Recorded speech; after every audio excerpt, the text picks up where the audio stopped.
Well, good afternoon, everyone. Here we are again in beautiful downtown Evanston, Illinois, at the Evanston Public Library for the September 2023 meeting of the Chicago TI4A Users Group.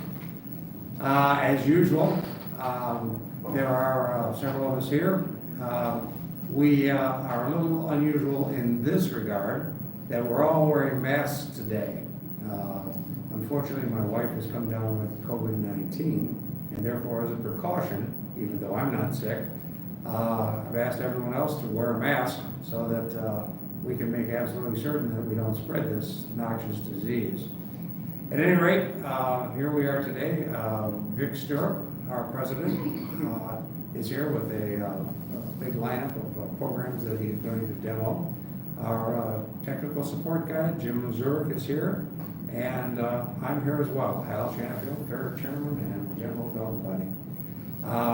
I guess without any further ado, we could just begin. And Vic, what have you got for us today?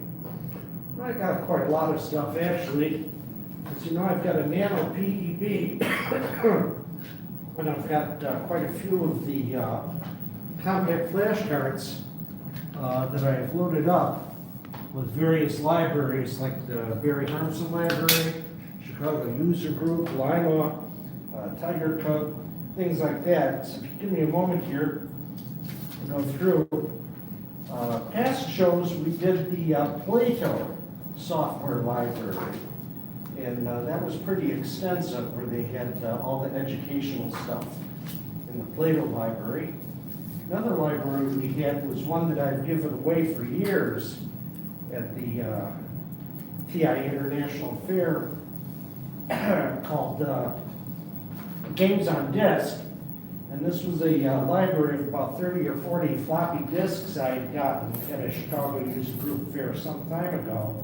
And each one had a dozen different cartridge type games in EA5 format with the extended basic load program and a loader that would emulate either EA5 or the grand menu.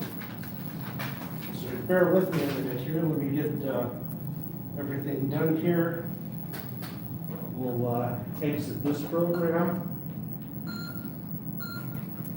Go into RXB.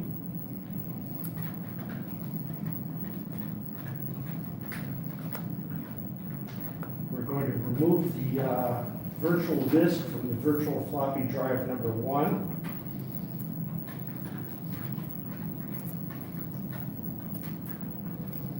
And load in the disk from slot 14 into 1. Call it EA, which will give us this menu, do D for directory, and look at disk 1. And this is our Miller Graphics demo. And Craig Miller had a book called The Smart Programmer's Guide to Sprites. And in it, he had all sorts of marvelous routines for condensing the extended basic program rather than using multiple lines for doing stuff. Like call locate where a sprite is, call coincidence, call motion, call joystick. He was able to condense everything in one line because the TI interprets one line at a time. So this made a real short loop. So starting here at the top, we've got Battle Over Titan.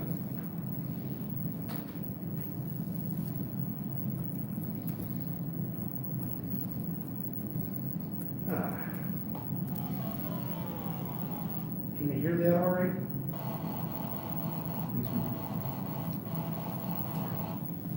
I turned the sound down a little bit on this machine because I didn't want to be blasting our neighbors here in the library. This is nice. Release your alpha lock. How many times have you tried to play a game and you've failed the first dozen screens because your alpha lock key is down and you can't get your on-screen character to move in the up or north direction? So, and we want instructions. Oh, sure. Sure, always go for instructions. Press yes for instructions. The year is 2033. Now, Close. Your short-range scanner has located Torg craft that are out to destroy your outpost on Titan. Oh, you have 5 fighter drones that are in working order. The rest are in for repair. And what does that sound? Does that sound like us, huh? The Torgs don't realize it, but because of the number of their ships, their laser scanners are interfering with one another, which is creating weak areas in their scanner and laser weapon aiming systems. okay, pressing C. Yep. Uh-oh. Syntax error. The Torgs are probably responsible. Although frankly, the way it is these days in America, I think they're gonna blame Trump. I've read stories like that. Well, boys and girls, this is an authentic TI demo, as everyone knows. If it goes perfectly, it is not authentic. And this is an authentic TI demo. You know, this equipment's getting to the point, it doesn't like getting moved very much anymore. Well, while there's a break in the action, let me Yeah, probably time for remind some everyone. preventative maintenance, clean And some the- contacts. Let me remind everyone that the Chicago TI International World Fair is coming up in just about a month, on the 14th of October, and it'll be held right here in Evanston, up here on the 3rd floor for a change, not on the 1st floor, but on the 3rd floor, on the extreme western side with this big room that we're going to be using, because this year the library is celebrating its 150th anniversary, and so they've asked us to surrender the big room that we rent, and they're giving us the room on the top. They're not taking anything off the price, but at any rate, that's where we're going to be, in the 3rd room on the top. October 14th, right here in beautiful downtown Evanston, Illinois. Vic, back to you. Okay.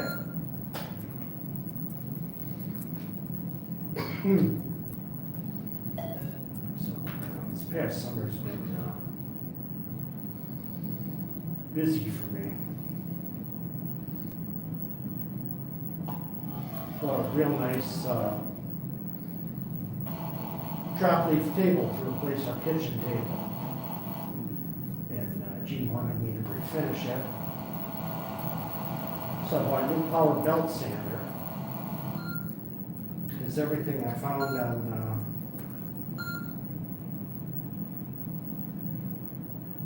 higher the level, the shorter the range of your phasers, the more often the torque will return fire.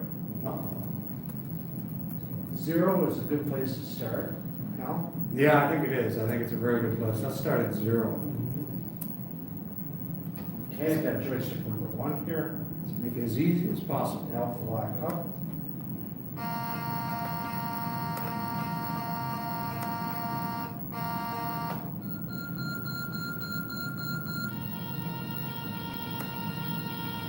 You can accept or unaccept this if you don't like this maze.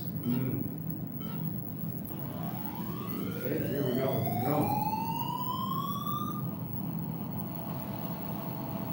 Now, it's your job to keep your ship from going into the black areas. Uh-huh.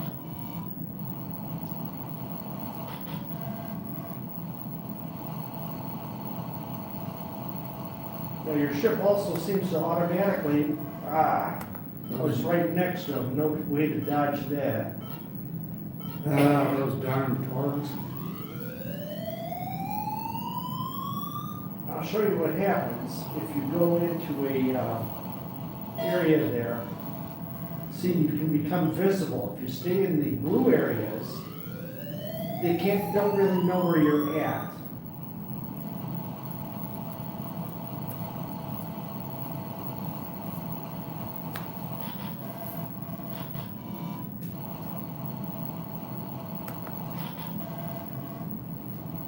Craig's gotten a good use out of the automatic aiming on this, to where no matter where you're at and how you aim, you can hit your target. All the way across the screen. Yeah, shot in the back. Goes down towards. Well, you got 5 other games to run on this collection, so. Yeah. So the Pharaoh's Tomb. This is one I always wanted to rewrite.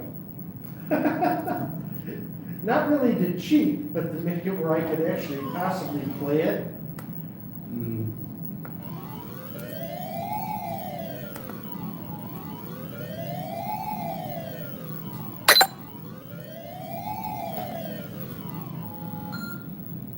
Yes. During the third dynasty of the ancient empire, there ruled a great pharaoh with enormous wealth. He commanded that all his wealth should be placed in a special tomb that was built over a very deep pit. The myths about the tomb tell us of the trapdoors and walls that move. You've also heard that the king's ghost is still there, protecting his treasure to this day.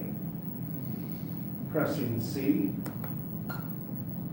Oh, well, the arrow keys we all know about. Now move the daring party of your 5-person team about in the tomb.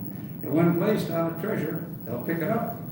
You must then remember the path you took so that you can bring the treasure back out of the tomb. Each member of your team carries a portable drill to remove blocks in their path. To use the drill, hold down the arrow key in the direction of the block you want to drill through. Each member of your team can use their drill 3 times. Yeah, I always wanted to redo this to like 30 times. There's also something else coming up. If the wall closes up around you, you may use your drill 2 more times. If your drill is used up and you try to drill another block or run into the walls too often, you might bring out the king's ghost. And if he catches you, he may drop a block on you. Oh, that sounds kind of geeky. For every 10 treasures you bring out, another person will join your team, and the level of difficulty will automatically increase. That sounds like life, doesn't it? Yeah. I think I know the trapdoors yet. 2 hints for a successful venture. 1, the trapdoors. Don't move around during the gate. And 2, if I saw a ghost, I know I wouldn't stand still. Good luck. Yeah, I think I'd, for myself, I would rewrite it to where once a trapdoor opens, it stays open. Because they close up and you have to memorize where all the trapdoors are. So, you have 3 members of your party go for trapdoors. You gotta remember 3 separate locations. Yeah. I think I would, Okay, so here you're at the bottom of the screen. You're the guy in green, and your companions are the 4 guys in black lined up underneath you. There's a wall in front of you. So we're going to have to drill through that. And then we have to pick our way around this pyramid to get the treasures. And the walls are black with the red dot in the middle, and the treasures are the blue squares with the yellow. So I'll press the E key to drill through this wall.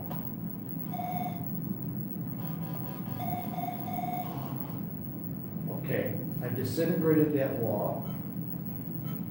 Now I'm going to simply try to walk over to the right here.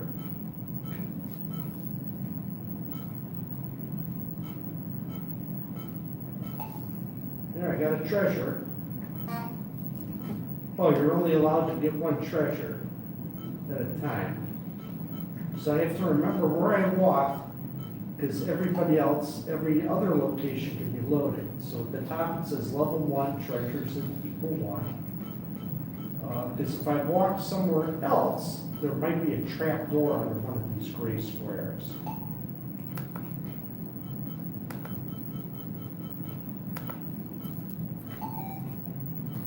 Okay, I feel real confident now, so I'm going to walk over to the left here.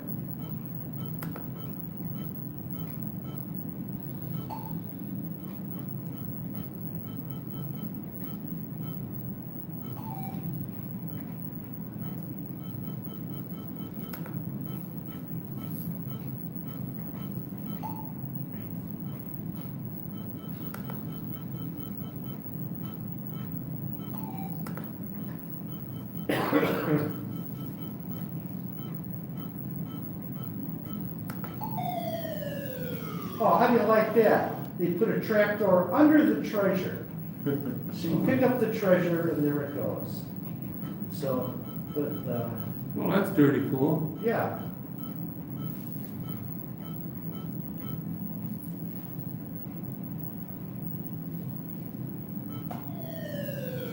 Oh, that's where it was, okay. So now I gotta remember to go up north one more square. Oh, so both of those are trapped. Well, screw that then.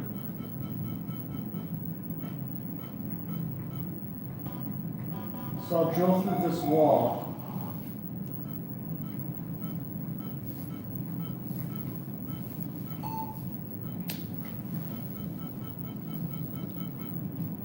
So for me, it's basically the short-term memory. I try to remember where these trap doors are. Oh, there's one there. Yeah, you gotta go on right angles all the time, you can't.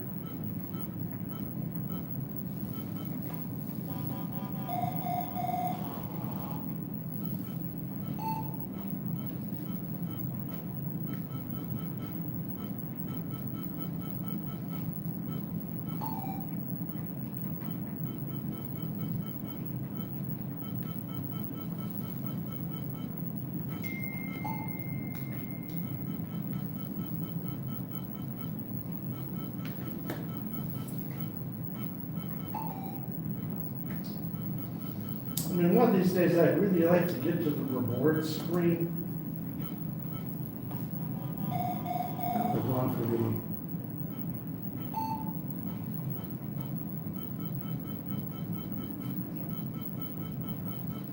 Where it goes, you have one. it's 8. All right.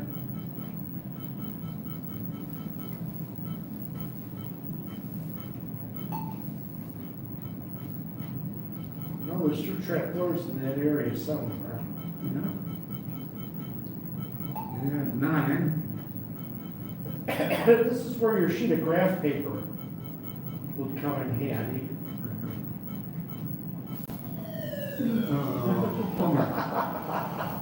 Well, that was expected. And it plays the spooky music. We didn't have the king come out. Didn't have the king, but you got shot down there and with only one more to go, and then you did the one extra. Oh, want to see the traps? Yeah. Sure, I'll take the traps. So this screen shows you where all the traps are. So get out your graph. How do you know what the trap looks like? They're just an empty black square, I believe, right? Yeah. Oh, black squares are traps? I thought those were just. Well, the walls. empty- Oh, the I empty see, black I see, squares. yeah, there they are. I see the traps.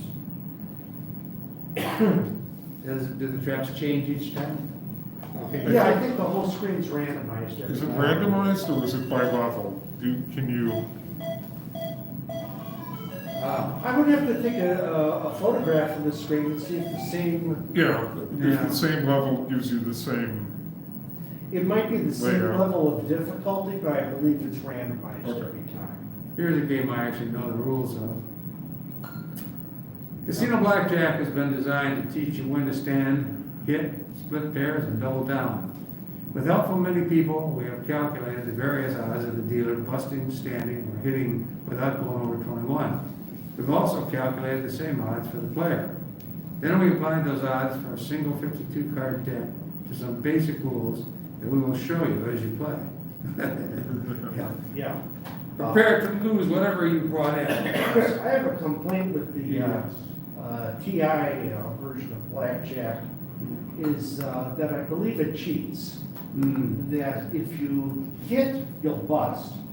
But if you stand, I think the computer will draw a different card than the one that it gave you, so it can win.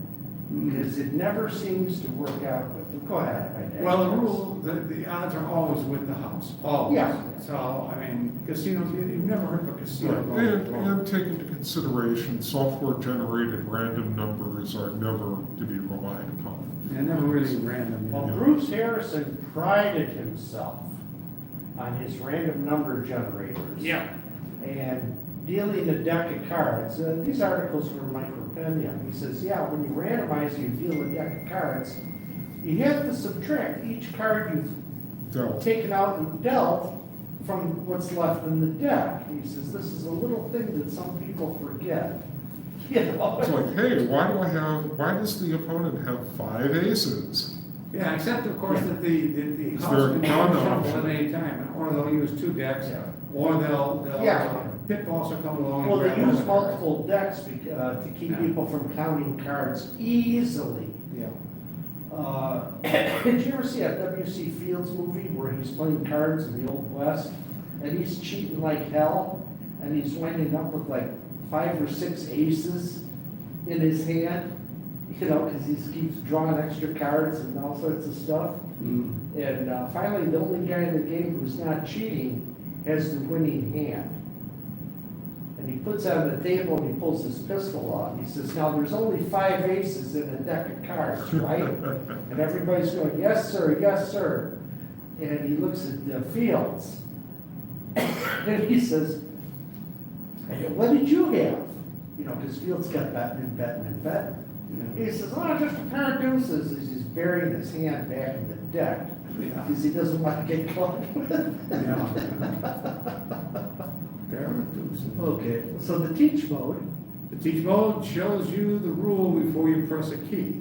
The test mode shows you the rule after you press a key, and the play only mode doesn't show you any rules. Your bet may be changed at any time before a deal. The enter key enters your bet and then deals the cards afterwards. Deals your cards afterwards. The enter key is used when you want to stand. Oh, I don't know. There's a little punctuation would be really appreciated. yeah. The H key is a guess. The D key is double down. The S key is split a pair. Split, Zero after- for bet will return you to the menu. Okay. I was complete blackjack basically by, could never really get down on splitting or double down. Yeah. DC. No, wait a minute.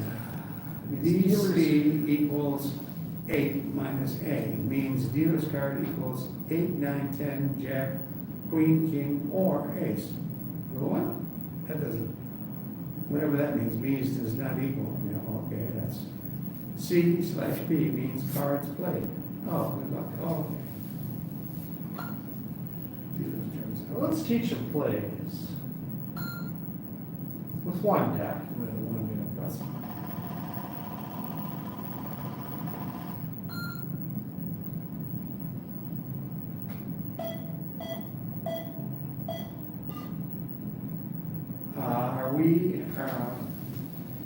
Are we the top card or are we the bottom? I think we're the bottom. Yeah, so we got 15. Okay, so it says hit to at least 60 DC. Cards equals 10 minus A. Okay. Okay, I'll press H. Okay. Bust. Yeah, yeah, Well, an ace could be a 1. Right, could be a 1, that's Yeah. true. Yeah, yeah. So if that's 10, 16. 16, we only got 5 to go, and half the cards are more than 5. So stand? Yeah, I think we should stand. Oh, sorry. Uh-huh. Wow, I've never seen the dealer bust. Woo! Time to quit. We won $2. Let's get out of here. Okay, let's go buy a candy Yeah. bar. Yeah, let's go back to that. We can buy 2 postage stamps for that, as far as I Yeah. can tell. Did you ever see the TV crime detective show called Monk? Yeah. The guy's got a computer-like brain. He can figure out all sorts of stuff, but he has all sorts of phobias Yeah, yeah. and emotional problems. Well, they got him in a casino, and he's playing 4 hands at once, and he's breaking the bank as he's going with each hand. Do this, do this, do this, do this, do this, and the manager's standing there watching him. And after Monk breaks the bank, he says, "Oh, kick Mr. Monk out. He's counting cards." Which was the old thing about if you count your color cards, then you know how many have been played. So what you're doing is you're looking at the ratio of color cards to regular number cards. And one card shark said that the easy way of doing this is for every color card you see that comes up, add 1 to a table in your head, add 1. Every face card, subtract 1. So the number will hover around 0, and as more cards are played, if you've got one positive 1, 2, 3, 4, you know a lot of the color cards have been played. But if you're into the negative 2, 3, 4, you know more of the face cards have been played. So you can adjust your betting accordingly.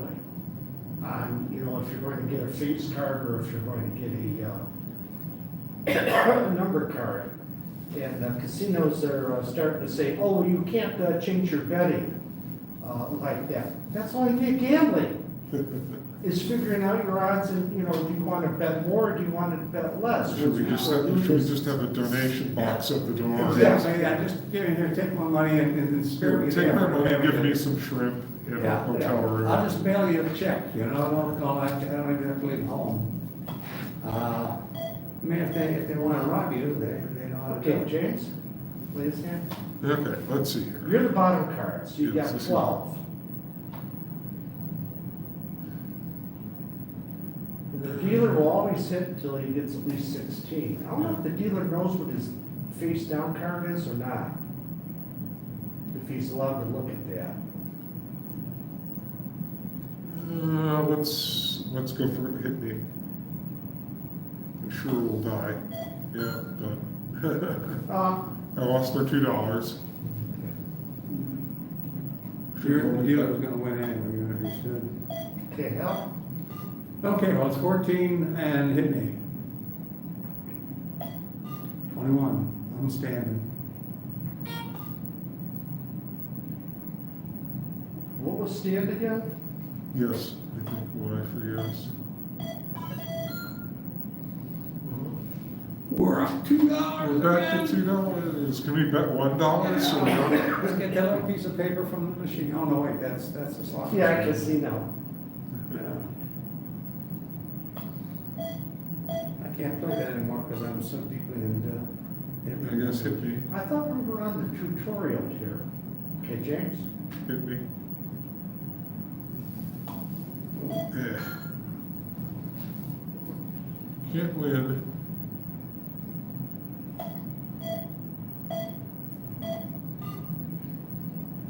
Okay, Hal? Hit me. That's good, I'll stand.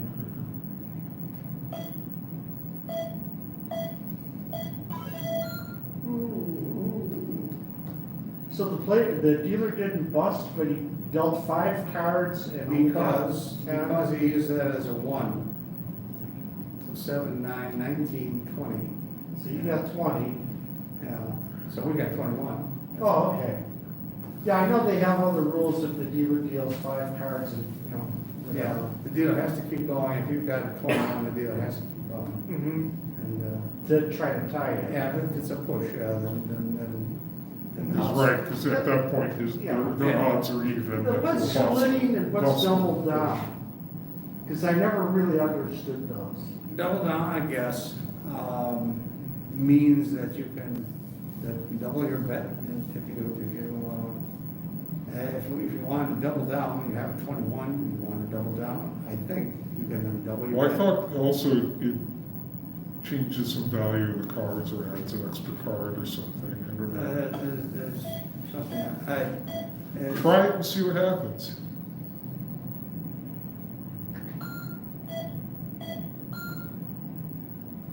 Okay, I pressed D to double down, it said don't double down like that. Yeah, you can't, when you're already over. And now someone's gonna come and break our legs because we're in the negative value. Yeah.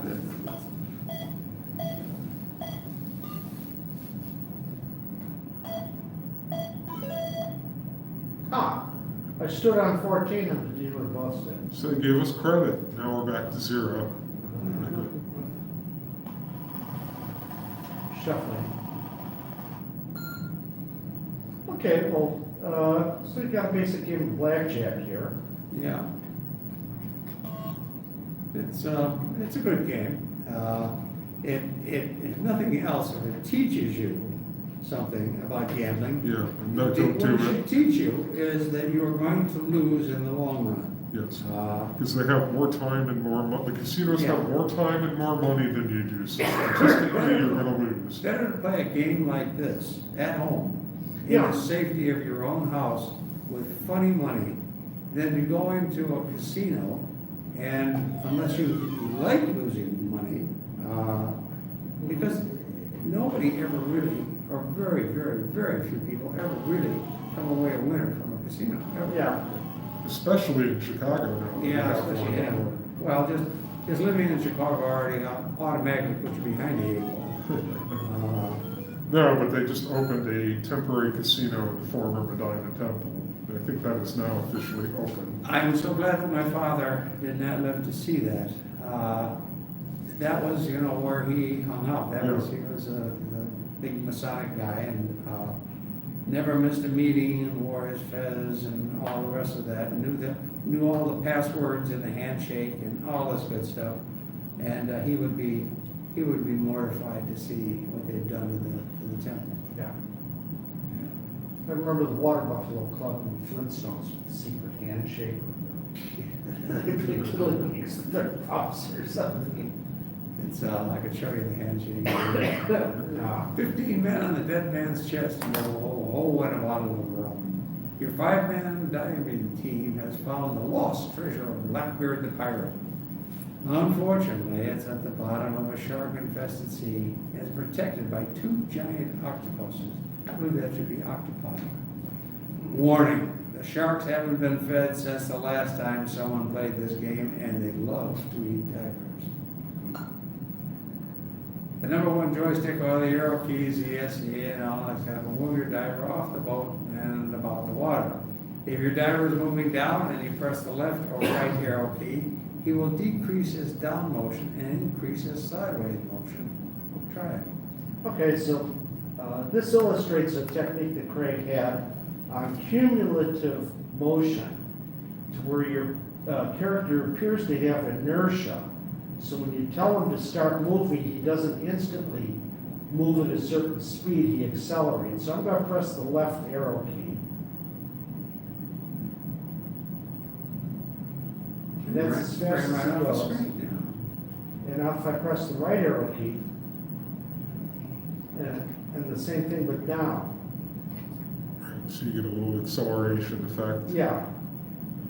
The longer you hold the key down, the faster you'll go to some limit, perhaps. Your diver will move slower on the sandy bottom than he does while swimming in the water. If you place the diver's down hand on the treasure, he will pick it up, and he can hold it up to three treasures at a time. But each one will decrease his maximum ascent speed. Yeah, there's always a plus, Yeah, Yes. To add the treasures to your diver's holding to your score, you must bring him back up to the middle of the boat, and he'll automatically climb aboard. Oh, that's really easy. Yeah. I mean, what's going to be in your way? A giant shark? Yeah, a couple of octopi, For every 10 treasures you bring up, the difficulty level will increase increasing the number of sharks and increasing the speed of the sharks and the octopi. Well, he's got that many octopi. For every 20 treasures you bring up, you'll receive an extra diver. You're going to need a lot of extra divers, I suspect. Playing with the octopi or petting the sharks could be hazardous to your health. Don't joke. Alternate title for this game is Shark Feeder, right? Yeah, right. Here's the bottom line as I see it. Don't go in the water. So he's got a nice display here. Your diver's the black character on the top with 4 spare divers and blue shadow on the bottom. Yeah. Very Now nice you'll one. need them. Yeah. When you get eaten, then your friends. Yeah. You've got your sharks there, alpha lockup. And I'm going to dive down.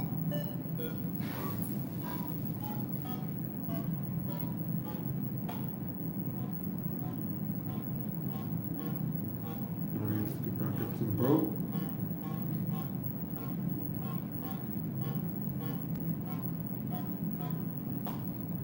Hey, you can grab multiple items, huh? Yeah, you're probably done. Watch out for that shark. Oh, get to the middle of the boat. You better get to the boat.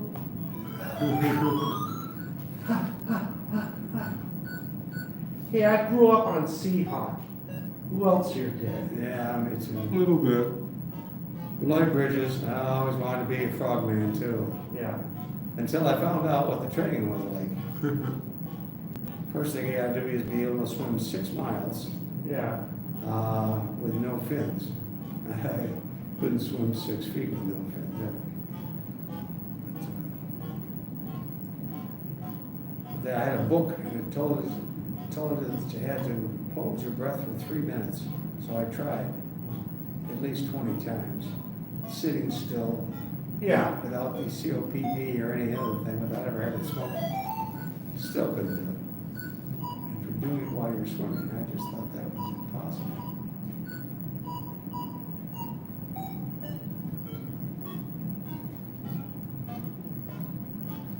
When these octopi grab you, yeah, there's a lot of inertia in this.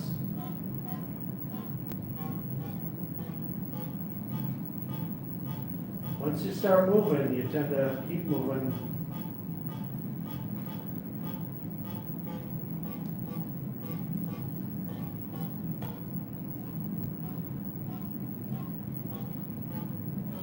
I gotta beat that shark to the boat.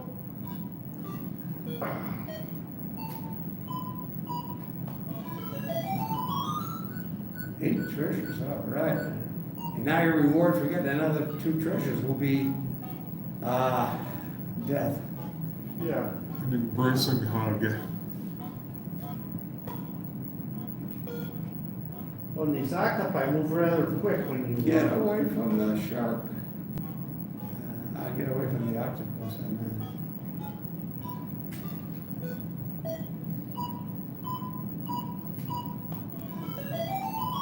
Get 11 treasures. Oh, that. And now the sharks are blue, so now you really got it. that shark fish And there's a lot more shark sharks. teeth. And the treasures are purple. I don't know what that means, but. So anyway, what usually happens is you're fooling around here on the bottom, And you're done. You get eaten by an octopus. and it plays sinister music as the, or if a shark gets you. Sure, get you. Oh, there's no red stain. You were looking for a red stain? Well, or a big bubble as he pops your diving suit.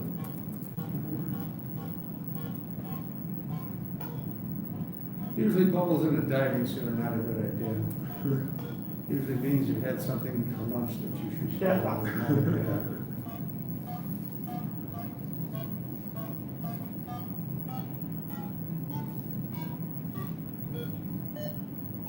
My hard hat guy was never eat chili before they started. Yeah. Well, I think, So that's Blackbeard's Treasure, fun Yeah, we game, got that something, one. something you can play and, not a bad game. If you like games.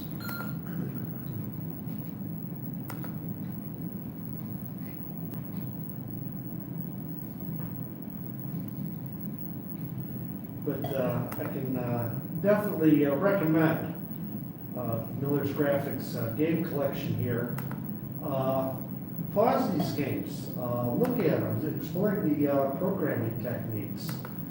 Plus Miller's, Smart Programmer's Guide for Sprites. He shows like 3 lines of code, and he'll take a page explaining each line, you know, darn near word for word, what Yeah. it's doing and why he's doing it that way. That's how you learn. Uh-huh. Actually, he had all his programming examples. It wasn't until I got a disk drive that I could save those on a floppy. So my copy of the Smart Programmer's Guide has a floppy disk that has all the program examples in it.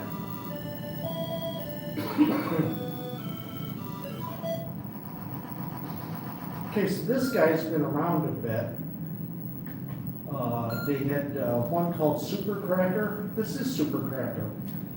They used this cracker again for, I think, the Atari demonstration where the TI Oh, yeah. logo went around. It was munching up the Atari and Commodore and VIC-20, and it was munching up all the other logos. But this is one for the kids here. Yeah. At last, a cracker that won't get soggy. Super cracker to the rescue. Crunch, crunch, gobble, gobble. Out of the soup, the letters fly. This game was designed for the younger computer user. Well, I'm almost 80, so. Yeah, The game eventually was- your odometer will flip. Yeah, again. I'll try, you know. The game with speech says each letter has its spot, and then compliments the player with a few words of encouragement. I need that. With the prompt mode on the computer, let's see, with the prompt mode on the computer, with the prompt motor on, the computer will tell the player which letter to catch. Next, and displays that letter in the middle of the screen. Okay. All right. This may be a little bit above my pay grade, but I'll try. Oh, watch out, I'll give you the joystick. No. The game without speech plays a little faster since there aren't any delays when the computer speaks. Trash. In order to derive the maximum benefit from this game, we recommend that the prompt mode only be used by children who aren't familiar with the alphabetical order. Okay. The object of this game is to chase and gobble the letters of the alphabet in order, A, B, C, D, etc. Use the number 1 joystick to move the super cracker around the screen. Okay, now we can do that. Try the joystick. Okay. Oh, there it is. It's a JK. Okay, so there's no sprite motion in this. The on-screen character moves one graphic character at a time. So just think of that as a big checkerboard.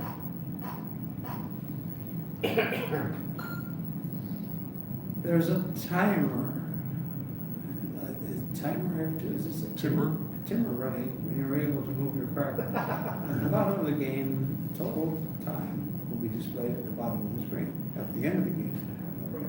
Don't really complain about somebody's That's English stuff. It's four-decade-old grammar error here. Yeah. Well, that's the risk you take when you publish something. That's right, But it that's will right. be, Put it out there in front of the world and, you know, all the haters and the critics and everything, they gang up on you. So we're supposed to capture and, is that, No,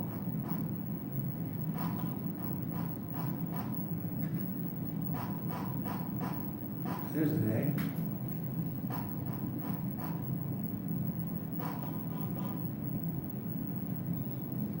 I don't know why it's showing a H there. Okay, so we got the A. Got the A, all right. I have a feeling that we're gonna go after the B next, why is that too? Okay. I don't know why it's showing an N. It might be an artifact. yeah, an artifact from your, From the previous program. It's gotta show something, so. Got to be an N around here somewhere. well, you need a B. Here comes your B. Oh, you're doing very well.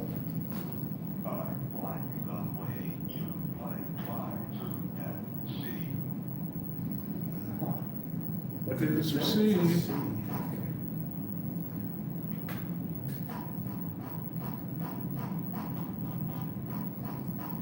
Okay, that white square was an obstacle.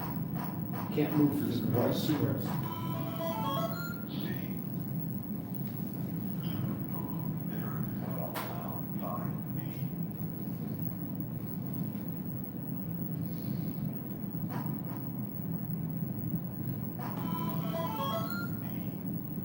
Knock them out now.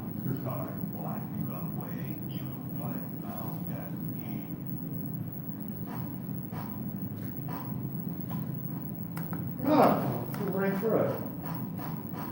Well, if it goes off in the upper right, it'll show up on the upper and lower left. Okay, so it's, we don't really have to play this. No, I think probably getting all the way to Z is, Report screen. Well, I wonder what it Although you does. could have gone to F, and that way you get the yeah, upper hexadecimal digits. I would imagine it'd be one of those games that would continue forever until you captured the proper letter. Yeah, it'd be nice to have the Three Stooges alphabet song, you know. the Yeah, A, B, C, A, B, D. Okay, the Crazy Fun House reminds me of Robert E. Heinlein's Starship Troopers novel. And if you haven't read it, they give each cadet written instructions on how to operate an electromechanical machine, but sort of like a pinball machine. And they have like 3 pages of instructions on what you're supposed to do.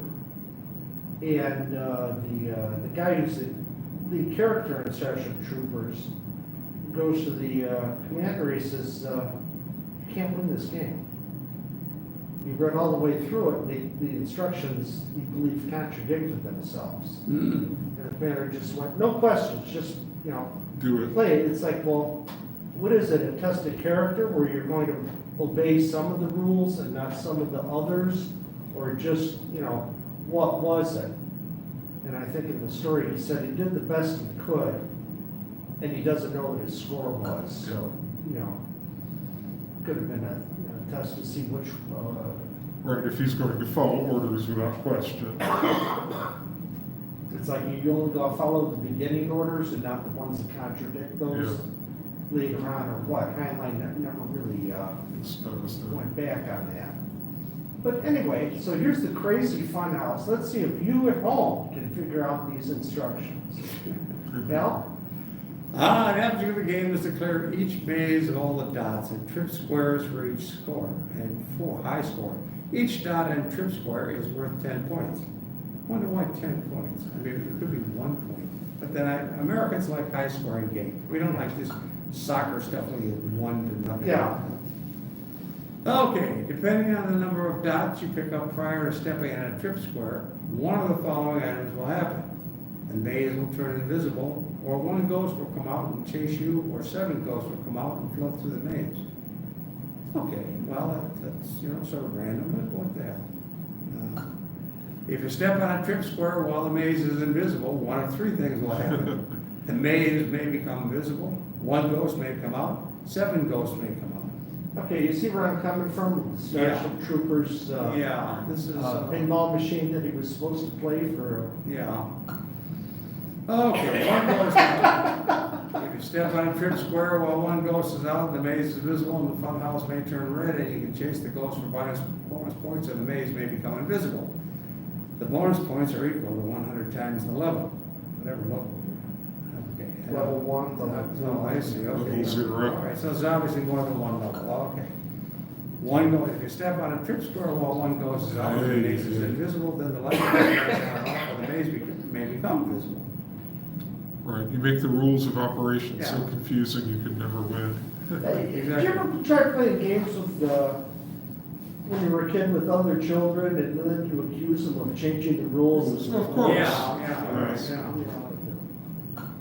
And if the kid was bigger than you, then he could change the rules, but you wouldn't change the rules if you were small, yeah.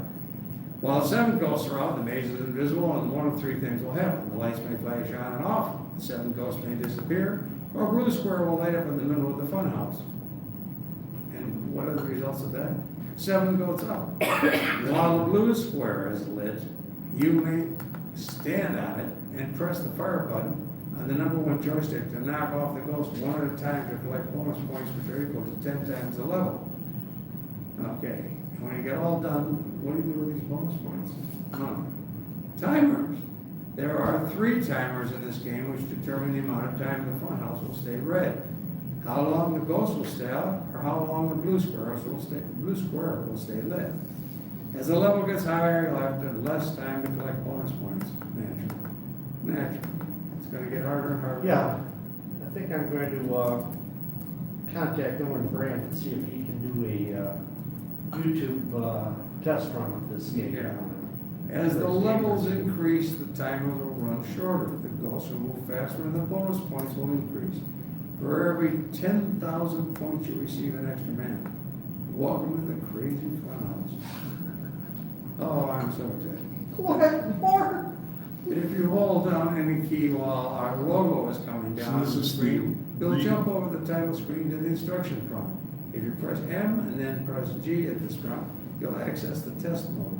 You can then pick the level you want to start on. Wow.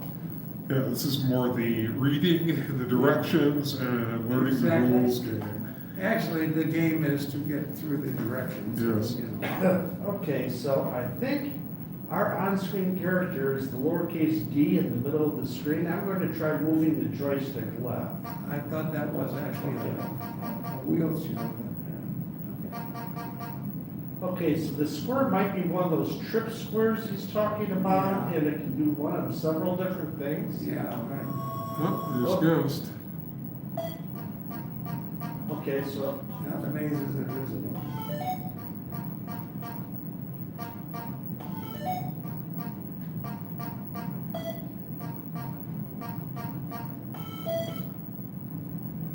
great. Now the maze is truly in. Well, I think you, when it turns red, you can get the ghost. I'm trying to intercept him here. There See, I remembered one rule. we go.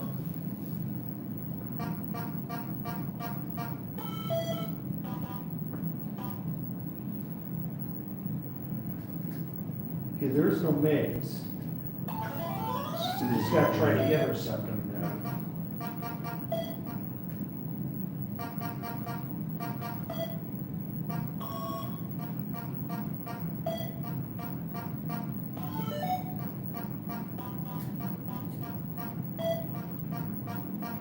I'm just trying to Very good. systematically hit all the, Traps until you get a result that you can get rid of the ghost from. If you hit all the traps, I think the machine gives you the animal.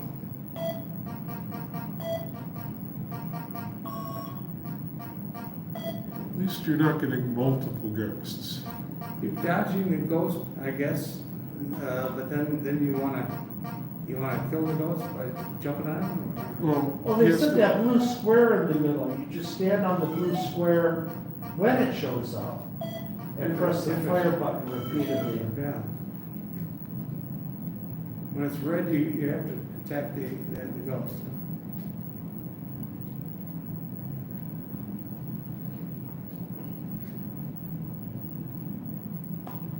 Yeah, I'm limited by the confines of this fun house. But he can go outside it, all right, well.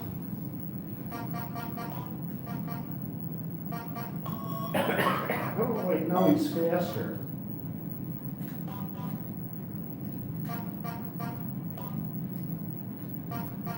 you only have one trip square left in the maze for that matter, so you either have to eat your dots or stay away or.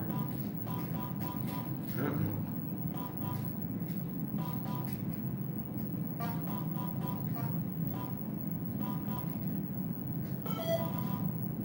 Must have timed out. Okay, so here's the last trip square. Yeah, Oh, and there's now the. the 7 ghosts have come out. Isn't that so much fun? And you have no other trip squares left, so you'll have to just evade.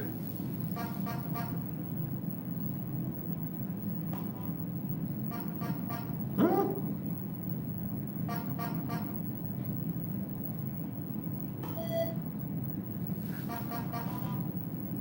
What I can do is I pick up all the rest of the dots let's here. complete the maze. This is a crazy fun house.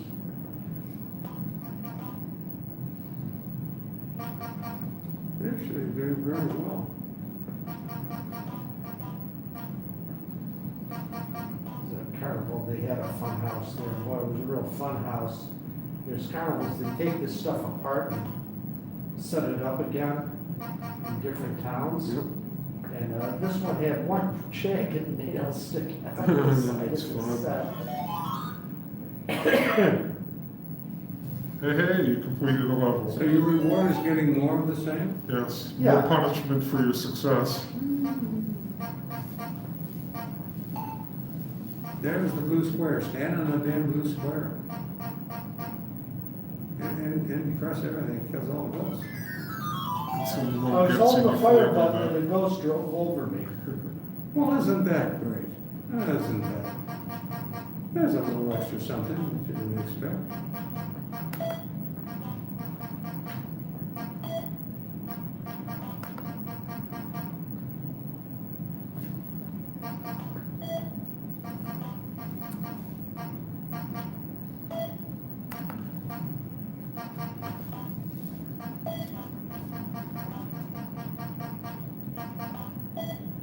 Yes, depending on the amount of dots you've picked up.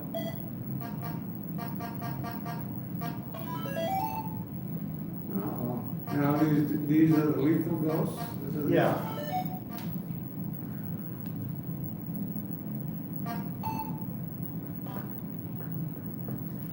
Hit the fire button. Well, I was pressing the fire button and nothing happened there. I thought if you stood on the blue square, all the ghosts would kill. Yeah, they were vulnerable then. Well, obviously. So let's look at some of the programming here. Okay, untrace. Huh.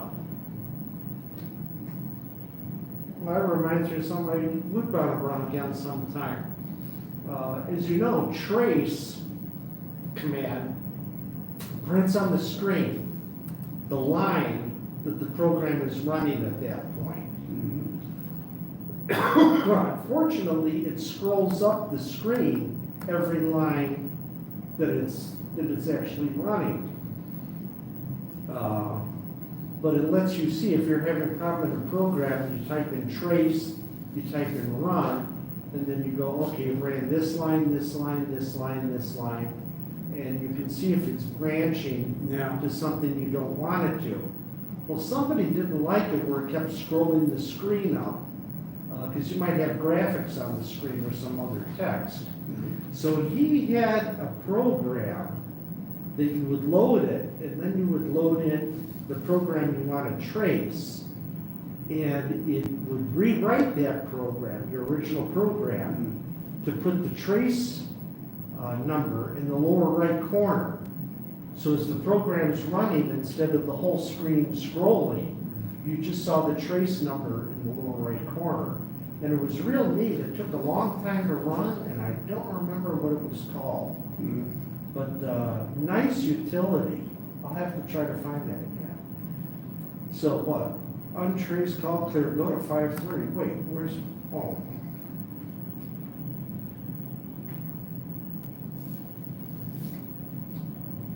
So yeah, call sound, call key, call position, call sound, display at, bell spray, motion, coincidence, if then else.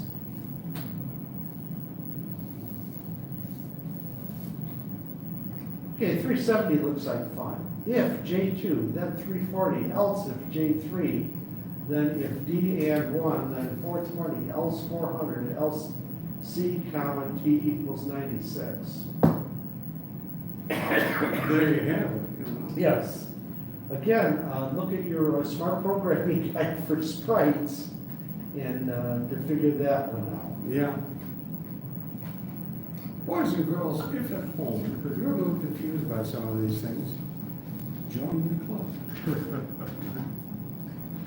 Okay, let's see what else we got here. We've done the Oregon Trail already. Now, we should probably tell everybody who's watching this and who's expecting a 3-hour show, that today we have been limited by the wonderful people at the Evanston Public Library to 2 hours. However, with any kind of luck, I'll go out and I'll ask them in a few minutes if someone's following us. If no one's following us, just got a quick question. Richard Gilbertson says hello. I'll ask that young lady out there with the glasses, who actually looks like a librarian. That's my concept of a librarian. If we can have a little extra time. If not, we may have to start breaking down in about 20 minutes or so.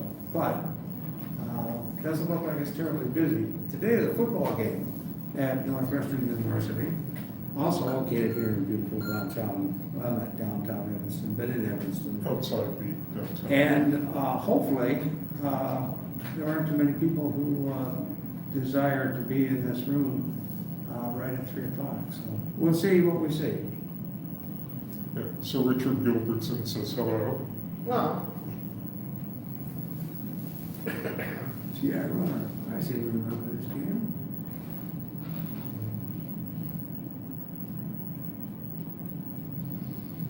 yes, but this doesn't seem to, oh, okay. Illegal tag. Huh.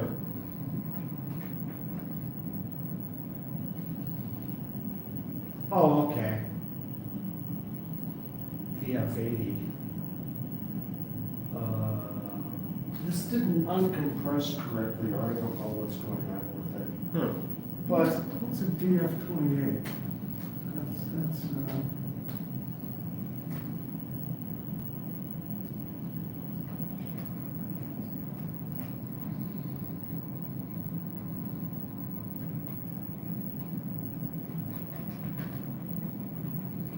what's the name of that program? TI runner?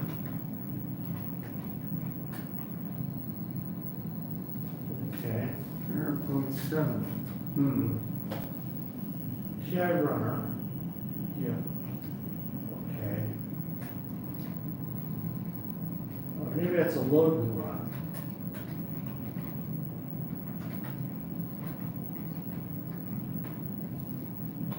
See, remember TI runner always came with the load program. I don't know where this disk came from. Okay, the disk light's blinking here.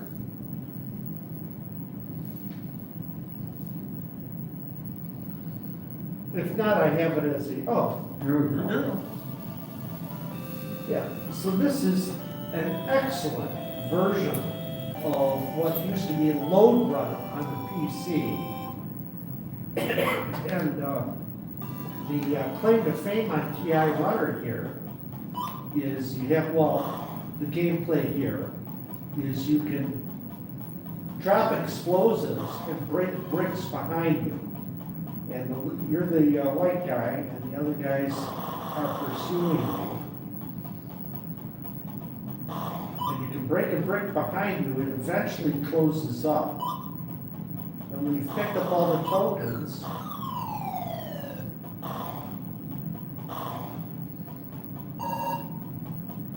Get lighter minutes. you have an escape ladder off the top of the screen. And as those bricks fill up, the little guys will be able to climb out. And there's 28 levels, all different, on this game. And the biggest claim to fame of this was an editor where you could make your own levels. And people went nuts with this. Yeah, it's funny how the tools for building the game are sometimes more popular than the game itself. Yeah, there's another one very similar to this called Midnight Mason. Yeah. That's about 90% of this game. Sometimes you will see areas that you can't get to. Yeah, you'll get your terrible friend who makes unsolvable levels for you. Yeah. Sometimes you will blast a hole and you will fall into it, and if it's only one hole wide, you're trapped too. And sometimes you will get into an area where you can't escape from it. And then you have to press the exit key. I forget what it is. It just kills your guy, Yeah. you know. And yes, you got 28 levels on this. Oh, here you can see a little green character there. Well, you could for a minute. Here, James, why don't you give her a whirl. Let's see how badly I do. Okay, I'll flex up. I can press the any key. Yeah, I think you have to press the end. Okay. Hands off. It's all yours. Okay, and he does be moving. Maybe I have, okay, I hit the, oops, too quick, He touched you anyway. yeah.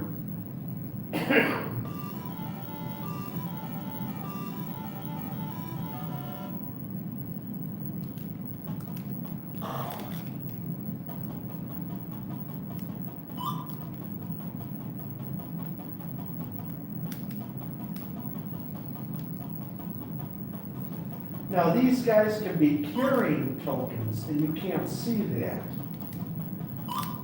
Where you seem to pick up all the tokens.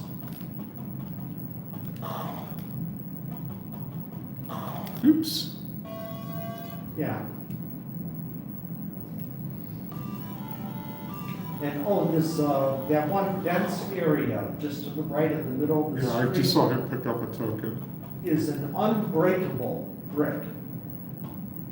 Yeah, they will follow you up and down to the same altitude you're at. Thank you. Yeah, Uh-oh. Wait a second, that's me. who's Sorry. next? My wife's phone. Yeah, I'm getting a random call from New Hampshire. What was the command for going to the next shadow screen?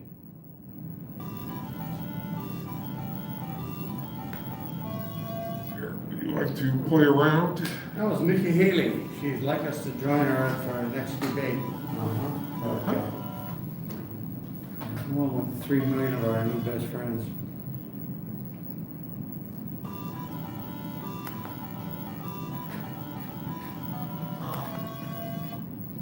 There was a command for going to the, what screen you wanted to see. Was it spacebar or? Do not know. We just read it a moment ago, and I think you have to capture the G in the M or something. Oh, that was another graphic. You know. Yeah, I'll have to actually look at the docs on this one, because there's a way to advance from screen to screen. And you can actually start playing on any screen. And, yes, this is a, see if I can find that Midnight Mason easily enough.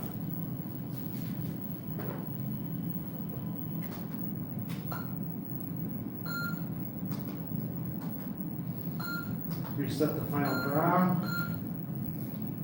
We'll go to S for games, letter O for the letter M. And yeah, here it is, Midnight Mason. So we got Mad Marvin, Mancala, Marvin's Great Escape, Meteor Belt, Microsurgeon, Midnight Mason. We'll try that.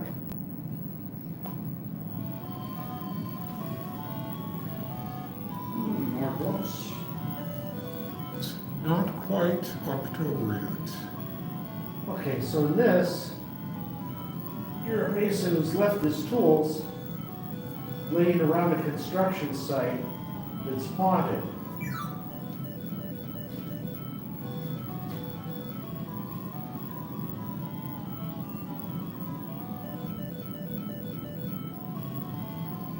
And now always try to reach the same altitude you're at.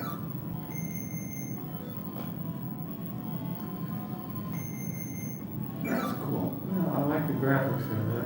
It's cute.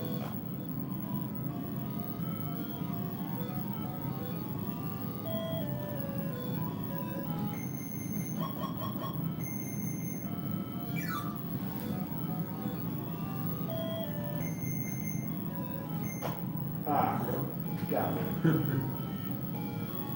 Now, does a ghost fall down the, Are they subject to the laws of gravity somehow? Yeah, I think the same thing. That's why you can actually pick the bricks.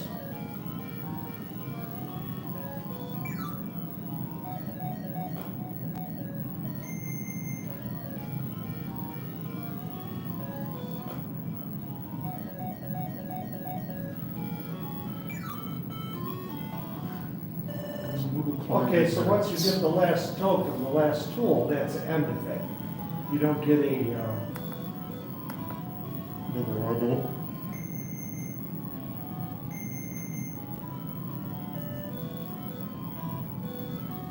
okay, Is they this don't a seem time to game, fall or can you into a can you just hole. stand there forever? Yeah, they don't fall into a hole.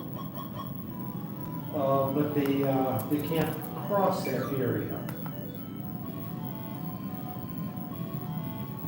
So you can try to do the thing where you go to the top and you drop down successive levels.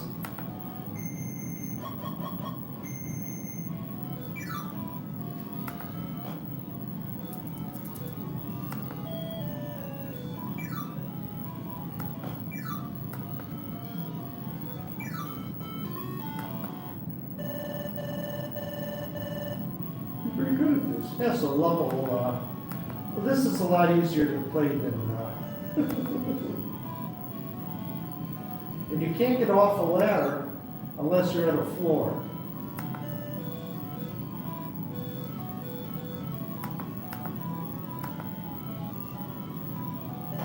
Oh, we got you.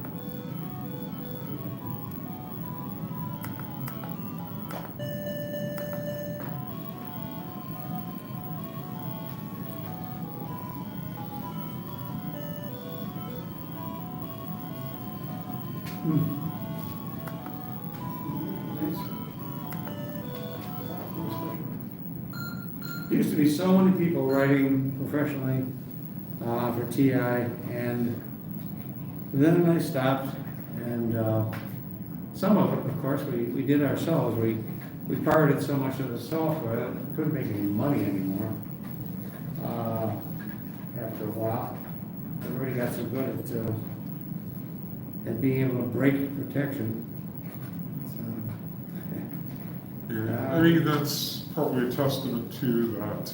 Yeah. You know, you spend more time and effort on copy protection rather than trying to sell things at a Yeah.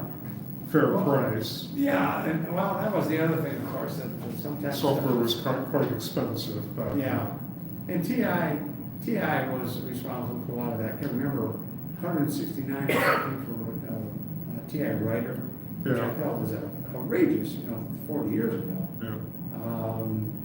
And if they'd sold it for $20, they'd have sold a hell of a lot more. And everything was so expensive in those days. A P-box, $500 or $600 was huge. $1,500 for the monitor, the console, and P-box. And but then I think they probably were comparing it to other computer systems at the time, which were also very expensive. Yep. And now, of course, we think of TI gears, anything other than $5 is too much, which is ridiculous. But that's the way it is.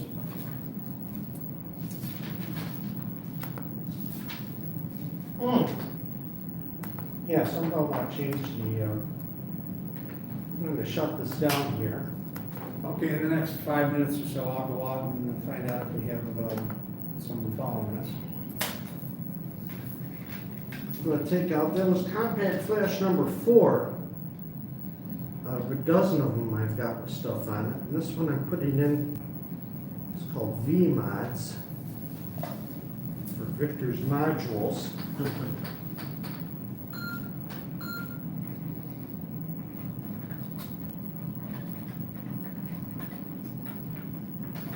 Back in there right now, so that it's gonna take us a few minutes to shut down. So much work we want to do.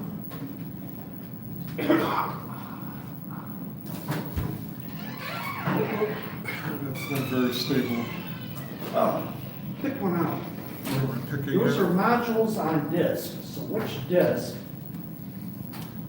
would I want? It's got a screen dump of the title screen.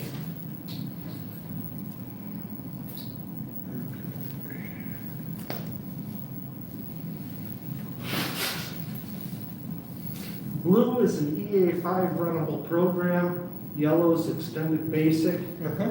and purple's the disk fixed editor assembler emulator. Right. So whatever one with them in programs you want, just tell me what number what VMAT call them is. We have it until 3:45. Okay. So what's that, 02?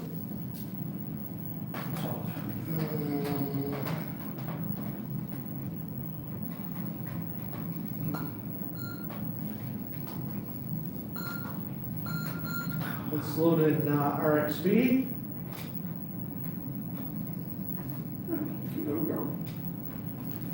We're loaded in VMOD's 02. And this is a running extended basic program called Load that is loaded in the DisFix program called Loader. And this one says it's a GPL interpreter simulation. And this one's nice because it's actually got two screens of programs. That's screen 1 and screen 2.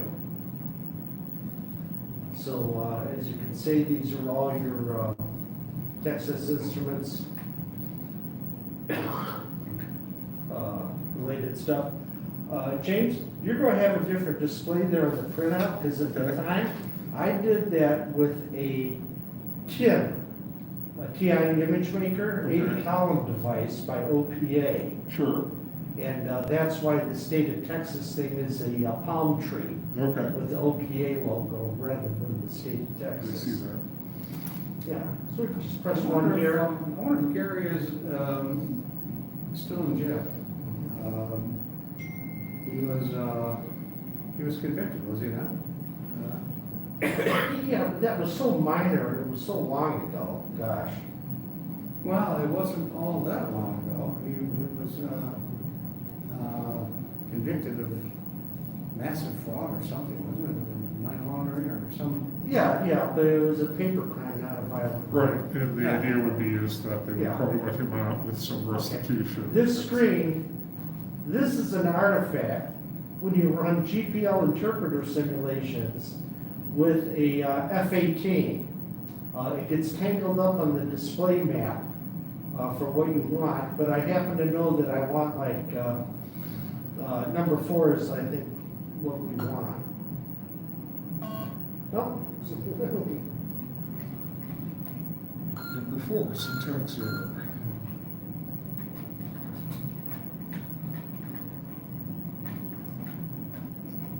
Got another one there you'd like?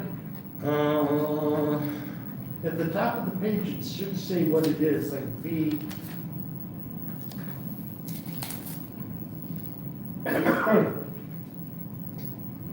It's just like, I gotta go through my chart here. Yeah. So if you pick VMOD's 11, it's at my compact flash location 21.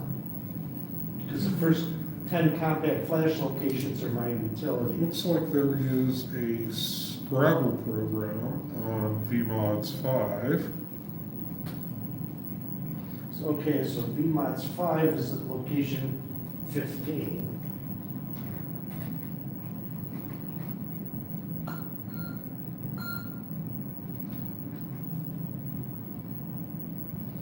Okay, this is the kind of menu you get on most of these VMOD's discs, these games on disc, is this kind of screen. So you got Clowns, Voyager, Breakout, Blue Mine, Scrabble, Slimites, Crossfire, Henpeck, Rotor Raider, Demon Attack, Microsurgeon, Spies, Demise, and Pole Position. So you want to try out Scrabble. Yeah, simple, slow-paced game that people know. Something that doesn't require, Hand-eye coordination. yeah, exactly, you don't have to be 12 years old there, no?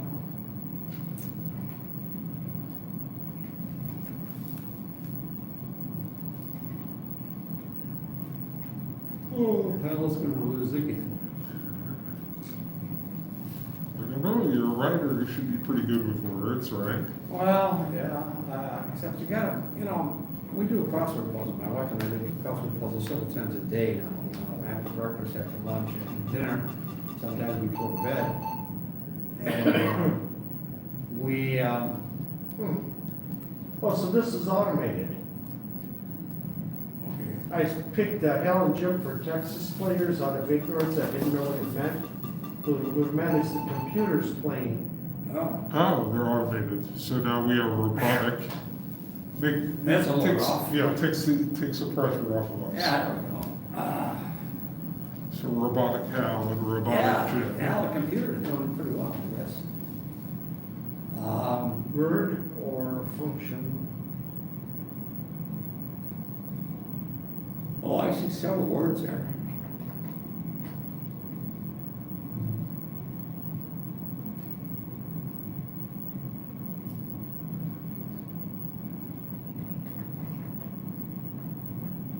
Wait. I don't know what I'm doing here. I think you can type a word in, or you can use the function key to select an item from your rack, I think. Oh, Oh, now you're selected somewhere on the game board. okay, excuse me here. Well, that was good. I think I'll make them all Texas players. Let the computer play itself. Yeah, there you go. Careful, this is a family show. I didn't add the additional words, so. More players in color.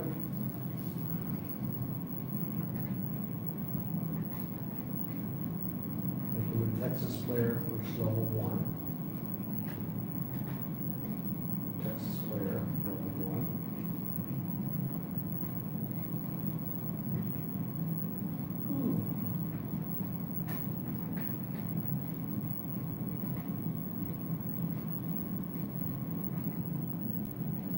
You all right. See, so this is all automated. Yeah, so you can see he's selecting a spot. He's placing bear. It is the, Joltal. yeah, Where did we got he's gonna that? place bot. Yes, we're cheating here, rather than stumbling and fumbling, trying to play the game, we're letting the computer. Yeah, it'd be interesting to see the computer player code and see how big expansive of a dictionary it has, Mhm.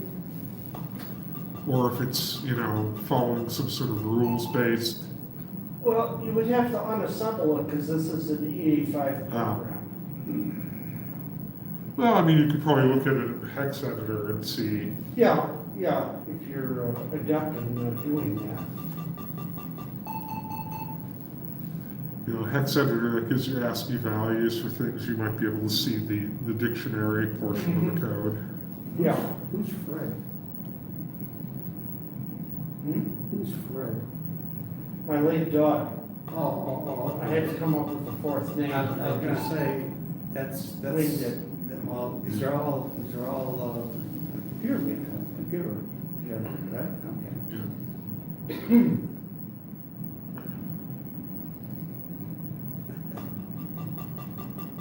What word would it come up with? Pine.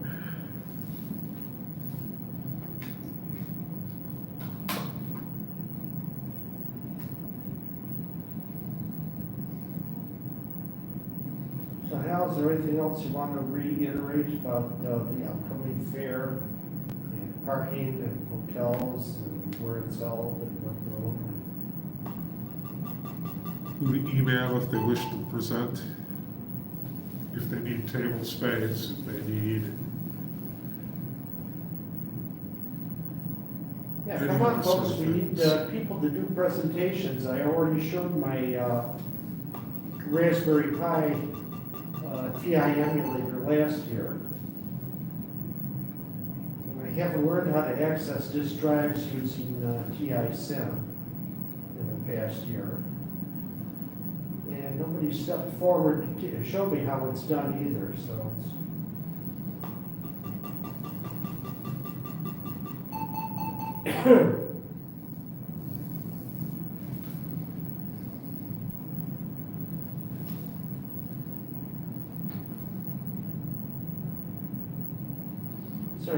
Northern Rock's fairly poor. He did, Flip Square?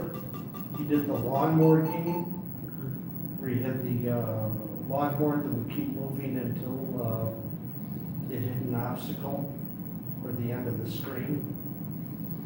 When he showed his programming tip on how he did the graphics on that, rather than having to draw each square, he only ever drew the right side and the bottom of each square. And then rubber stamped them all over the screen. And so he only had to write 3 pieces of code, one for the, it was the combination lower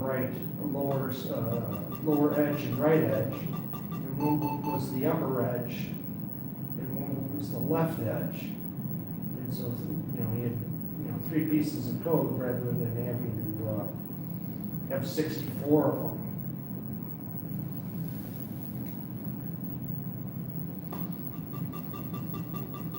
I used to like watching him and Irv play blackjack. Oh gosh, those 2 guys would put their brains against each other.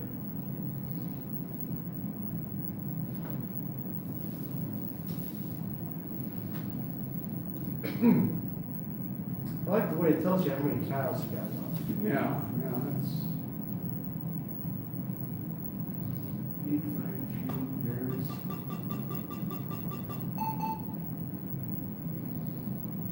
Huh. Bears, R-E is a word.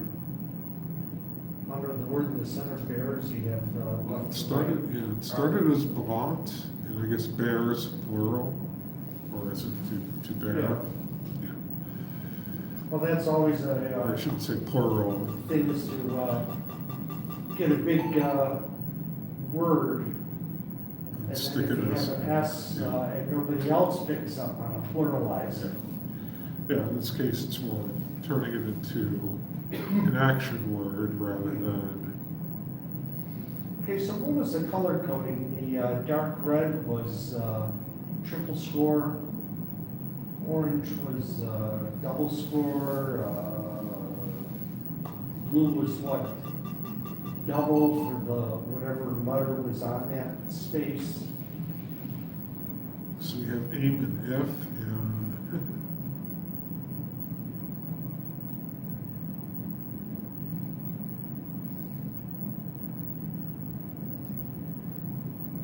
and I'm sorry, I just couldn't figure out how to move the cursor yeah. to where I wanted to start the word and what word I wanted to spell out. It's my learning curve tends to look like a heartbeat. I forget more than I remember.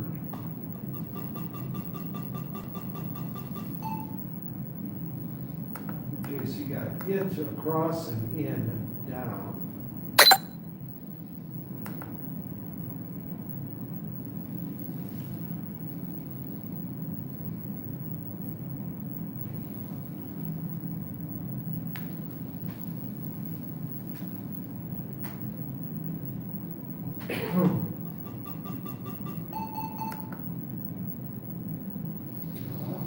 Yeah, it's, you always start in the middle, and Gene and I play it, and we tend to fill the bottom right first.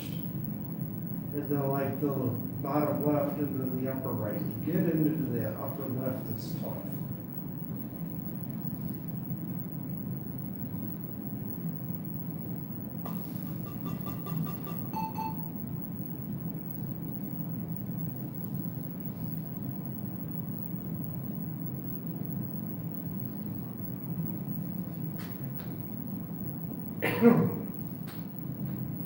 So I wonder how much strategy this puts in going like, well, I have 2 or 3 words I can make. Yeah, is it brute force, search, or is it, does it have some other rules on top of it? Mm-hmm. And of course, there's a lot of times you set up a word and it's, your opponent can go like, oh, I only got to put 1 letter in between these 2 words. And I can make something really,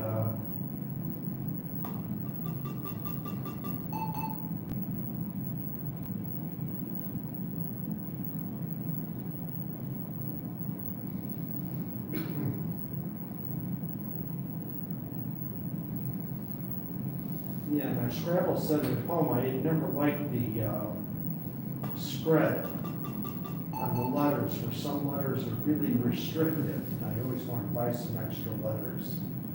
That was a good one. Except they say on the rack, how many of each letter you have. Yeah. Now, this little, this device, is that a wild card? Yeah, that's a wild card, I guess that's what it was. Oh, okay. The lowercase, the D and the B? Yeah, they had a little, Okay. bunch of dots, I guess. It's a wild card, but you selected it as a, so now like a wild card, if you put that over a double or triple letter score, doesn't double or triple it, because the wild card really doesn't have any points. It lets you fill out a word. Ah, Blank, or did it give up? That was it? Yeah. Yeah. Didn't give you any warning, it just quit. Like I said, this machine's not liking moving very much anymore. Well, and there was only a couple tiles left, I guess it was impossible to make any more words or something. Oh, we got some messages. Sign in to chat, well, I don't know how to sign in. How do you sign in? Yeah, let's see who's communicating with us. So Well, far, Rich Gilbertson is there, and, welcome to live chat. This is top messages, 3 messages. I'm afraid to press anything here because I'm just screwing things up, so. that's weird, I only see 2 messages, maybe my display isn't updated yet. There's 3 watching, started 1 hour ago.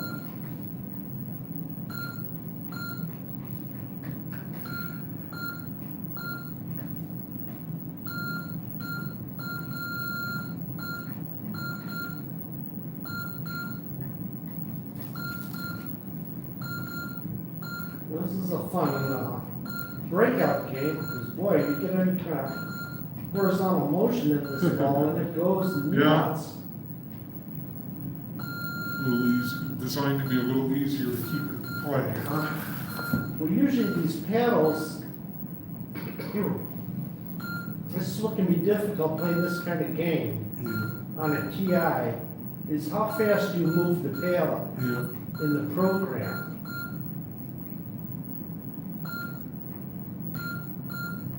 And some of these, anywhere it hits the paddle, the angle of incidence is equal to the angle of reflection. Others of these, if you hit the middle of the paddle, it'll pretty much shoot it straight, where if you hit the edge, then you start putting English on it. Some of these games, when you get up to a higher level, your paddle gets smaller. Yeah. This one just slowed down.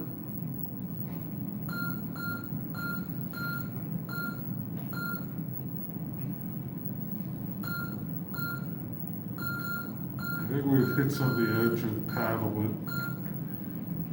it accelerates. And it just launches it without asking me. So when Atari came out with their video game system, they had a rotary controller Yeah. called a paddle, and you could spin it 100 times, and it was great for manipulating something like this, because you could move it a quarter turn, and your on-screen paddle would move and then stop. To where the TI, you can only, you got a fixed speed. Is it too slow? Is it too fast?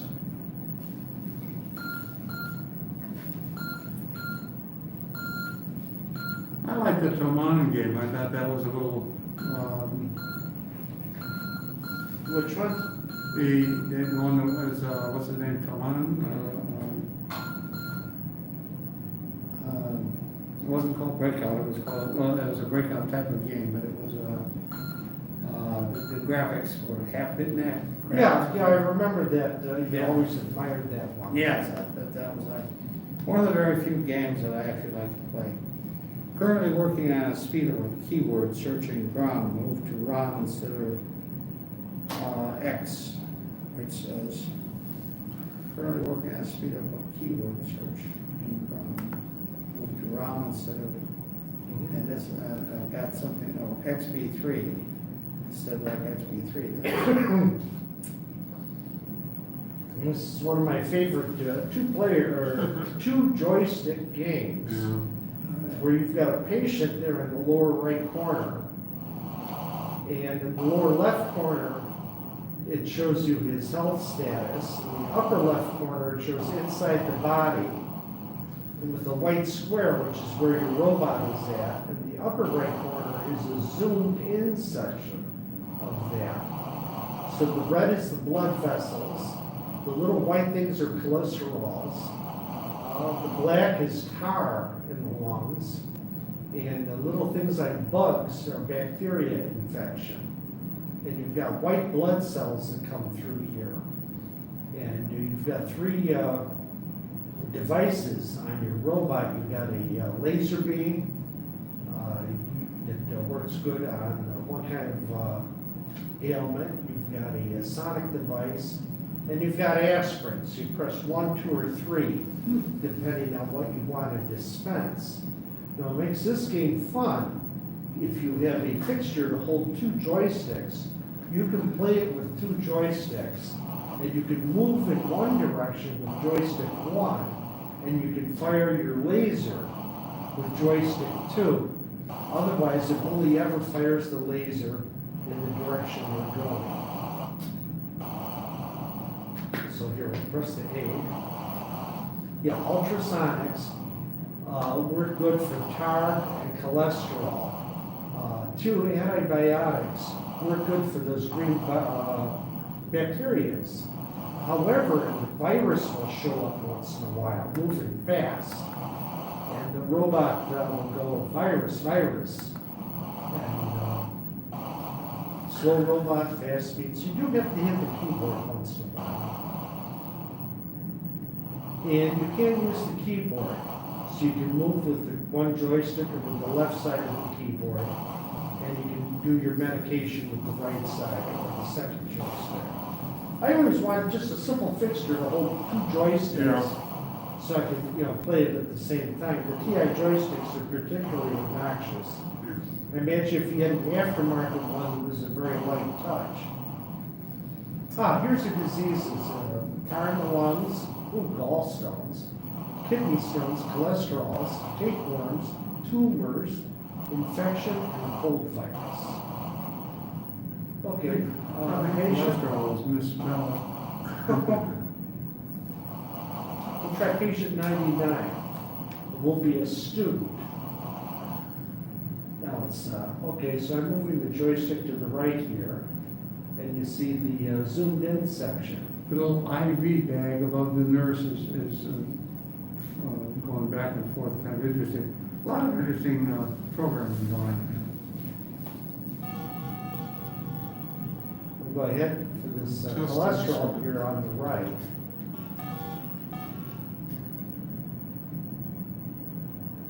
We're going to try to get this bacteria here on the left. Oh, they move. We're going to press number 2.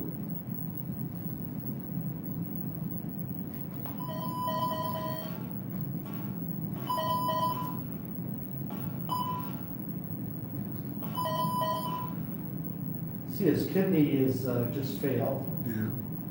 You move faster going through the blood vessels.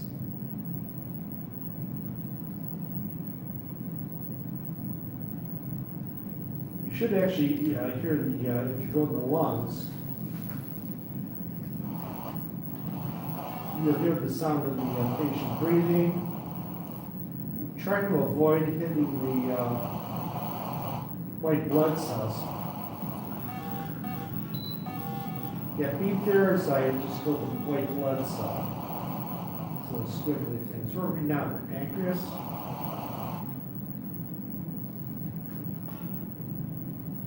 Yeah, and you don't get to see what the problem is until you actually get down there. We're at the bottom here, so it's like, where's the kidney? Oh, we lost them. Too many failures. If you turn the sound up, you'll hear an Easter egg, and your speech synthesizer's hooked up. You'll hear the intercom going, paging Dr. Levine. Well, Levine is the name of the guy who programmed this. So he got to put himself in here.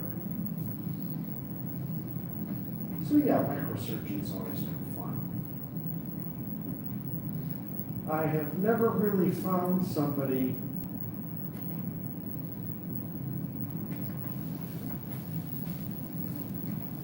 who wasn't really sick. Every one of these. Well, that's why in ICU. We just changed the color of the nurse's uniform, you know that? Oh, Yeah, that's a spouse. I don't know. I think she was a different color, maybe I'm wrong.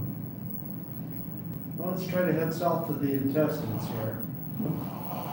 Yeah, it's funny, you get in there and then you see all this stuff show up. So he has them already pre-printed. Every screen. As you drop from screen to screen. Okay. Now, be in the intestines here somewhere, come on.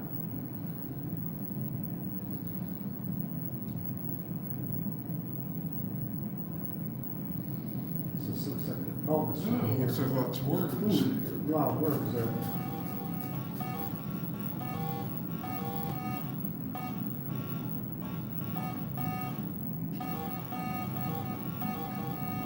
Yeah, because sometimes you don't want to be moving. But you want to be able to, More worms.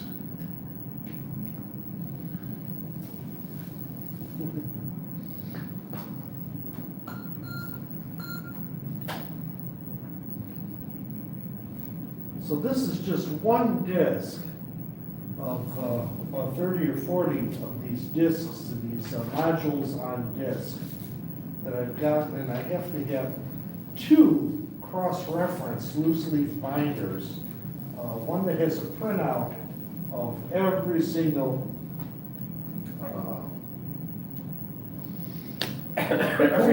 disc with every program that's on Pole it. position was the racing game? Is that? Yeah. Oh, okay. And the other book is the where that particular disc is on the nano PB.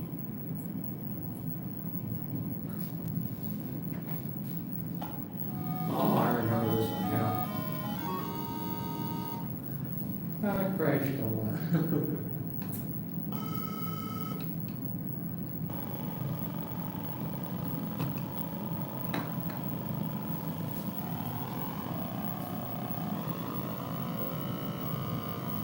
Okay, every time I hit the fire button,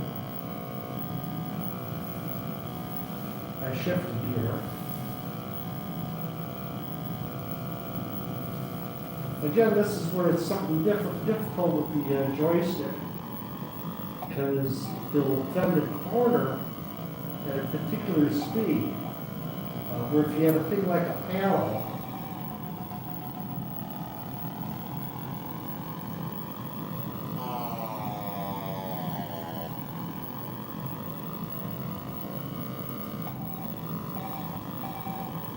come on, Roadhog.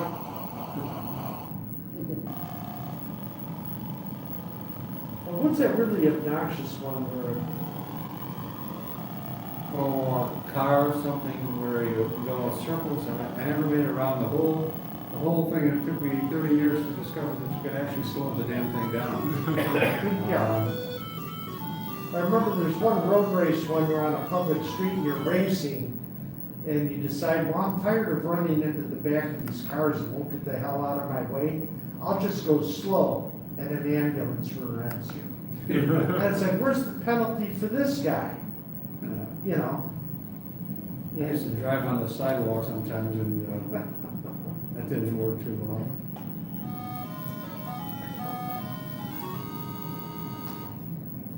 Here's what I am gonna do. Let's start that one over again. Did they have an instructions? Because I was hitting the fire button there and it seemed like that would press enter keys for options. Change levels, change laps. I was hitting the fire button there and it was like that would change the gears. You'd shift the gears and you'd go faster because you would only go so fast until you hit a fire button. Okay, go.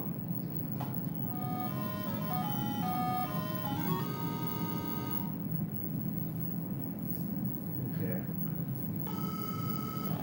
So move the joystick forward.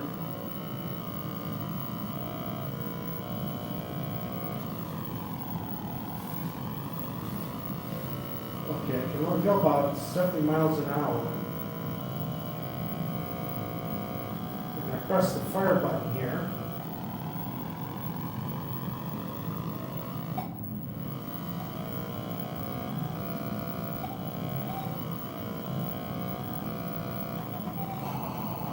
Oops. Who puts billboards on the side of the road? Yeah.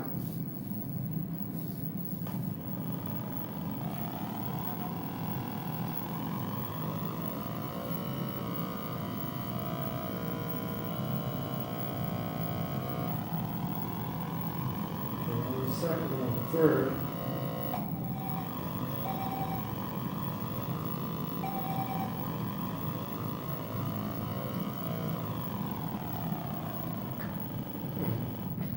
Well, that sort of is a version of pole position. Yeah, but you're not, so you're not making replacements, so you, All the stuff at the time was cutting edge and was brand new, and when we first saw it, it was just exciting as heck. Well, here's the Atari pole position.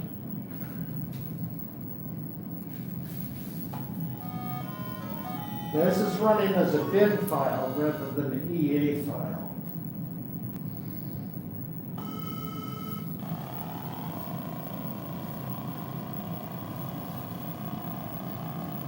I don't know if this is going to run any smoother or.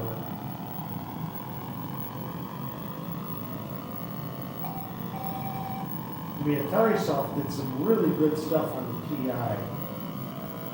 I remember their Moon Patrol especially was a lot of fun. Yeah, that seems to be about the par for the course. you either crash into something or you don't make placement, yeah. Now that darn billboard.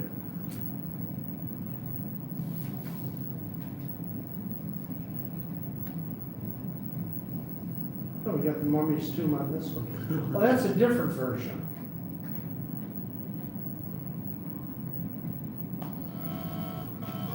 Keeping terrifying technical, I like that. Yeah, this one, the mummies are chasing you around, and you don't know where they're at. And you can light a torch that burns only briefly to illuminate everything. Can you set a mummy on fire? That might be interesting. Yeah, I like the music. This is like those Universal movies where they played music that we could pretend that's what they actually listened to in ancient Egypt. Yeah, like the old American International movies. Yeah. John Benning, archaeologist and tomb raider, control joystick, collect torches to light up the many traps, and collect all the treasure from each of the two. Yeah, but you have to memorize where the traps are. So the torch only burns for a brief while, and then as you're moving around. So remember where everything's at now? Those are the mummies I take it. Yeah, I'm the green guy. And you're the green guy. And you just did something there. Oh, I grabbed the torch. Oh, that's a torch. Oh, okay. When you do, you get to see the traps for a brief moment.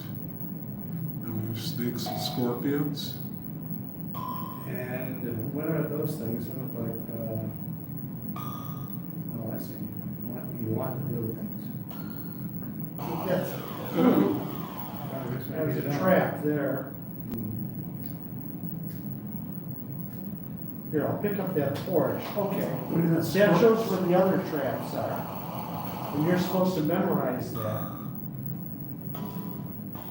Or take a screenshot with your cell phone. Yeah. Well, it's like, Craig Miller's, the Pharaoh's treasure there. A piece of graph paper will go a long way for, Yeah.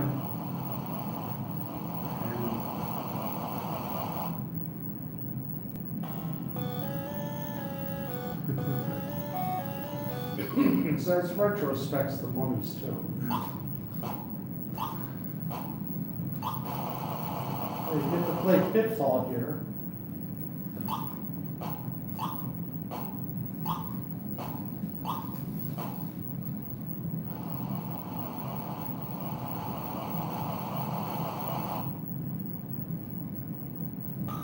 Then you got more treasures to pick up.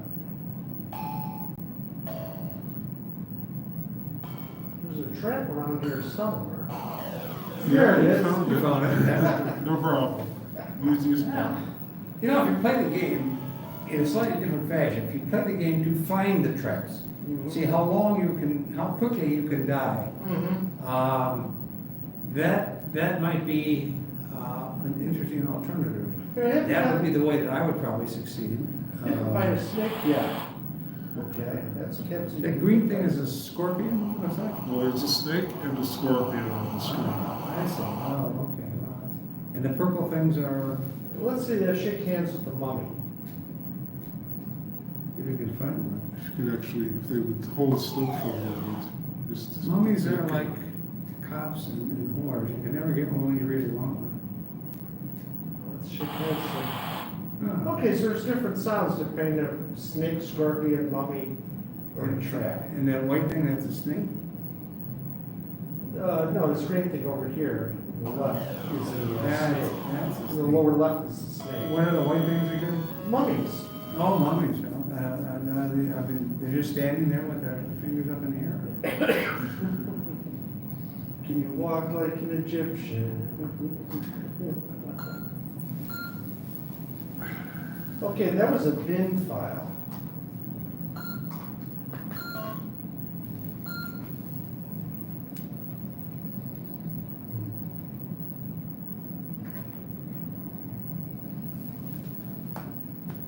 Oh, okay. That's a scroller. That's called Happy New Year's 2015. Yeah, it's funny on these demo files. You remember the don't mess with Texas one? And people were surprised that that was so big. You know where that slogan came from? From the anti-litter campaign. Oh. In Texas, yeah, don't mess with Texas. Okay. So what do we have going on here? We got the background of the white dots scrolling down. It's Happy New Year. You got the Happy New Year going from right to left. And you got starbursts.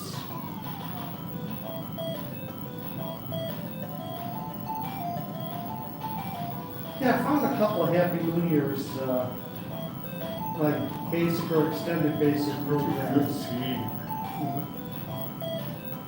I used to print out the banners. Used up a lot of ink. Still got them. Oh, yeah, tractor fed paper. We print out the banners. All right. Good old dot matrix.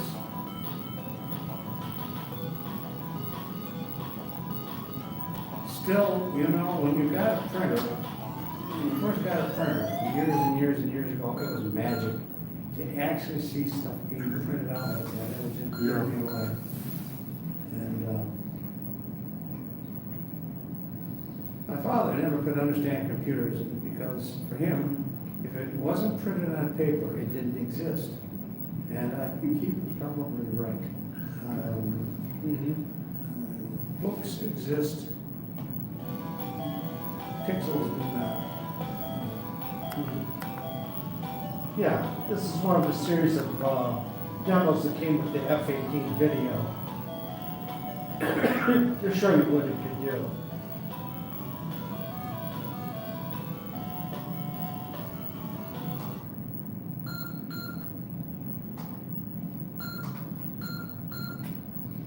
We go back into it. Then we have option J, demos F-18. And Copper bars, what are the copper bars about? well, this is the same thing in F-18 mode. So just give, They're showing you demos. that. Of course, the music's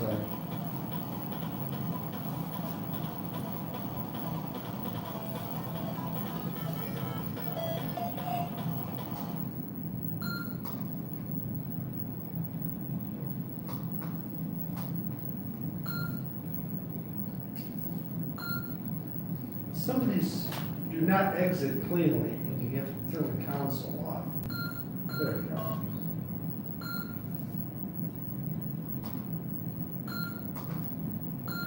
There we go. What was it, F-18,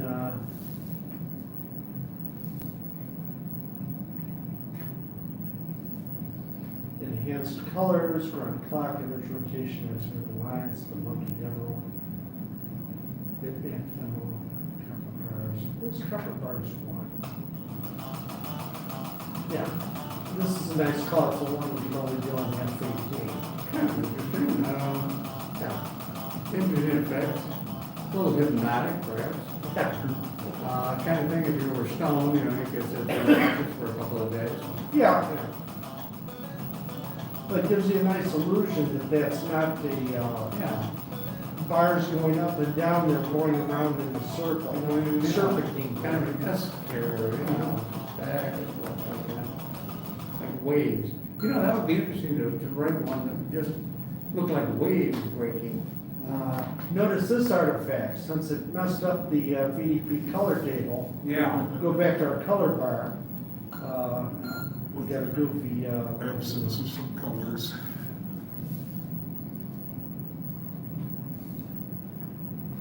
oh yeah.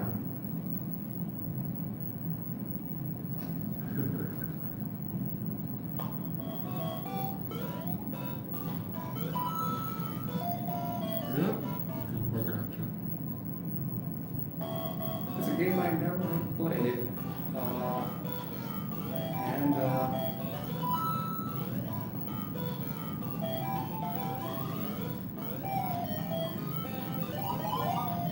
We got giant Mario.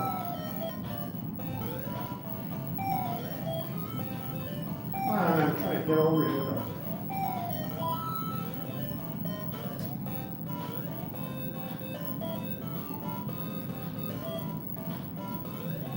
Only some of these pipes go down somewhere. oh, see, you got a stop on it. What are the little catch-alls? They're opponents, you can stomp on them.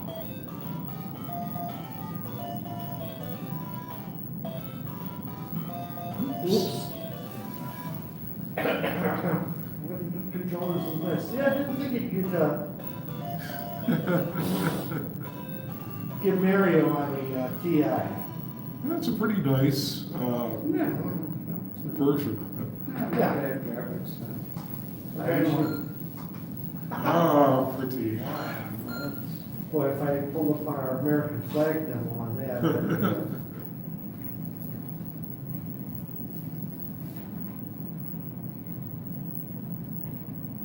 this is just lines and graphics, a lot of stuff moving at the same time.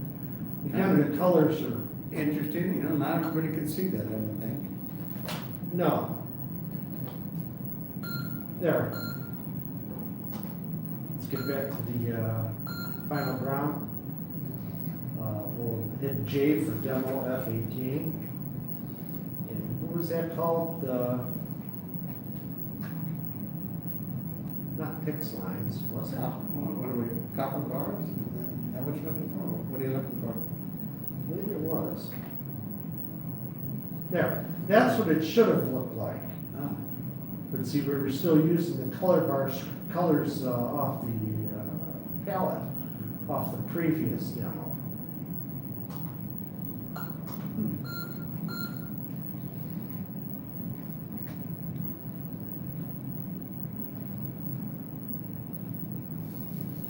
What is road fighter? Road what? Road fighter, what is that? Is Let's that try it. another shooter? Oh, I see, that's kind of interesting, it's Okay, so this is not a game, this is just a demo of the graphics.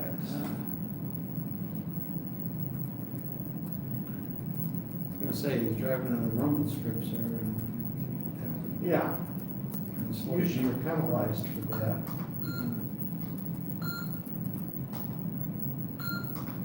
Get back to the, where's another F-18 demo?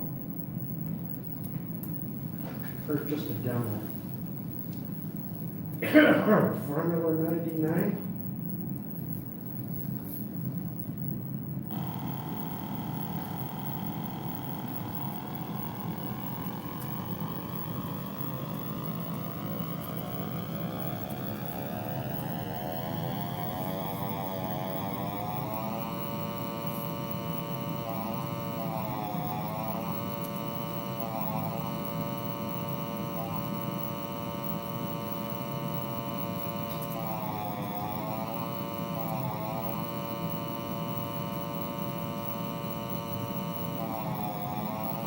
Yeah, just a demo, your RPM, your mile per hour doesn't do anything. Oh, you do have an opponent here.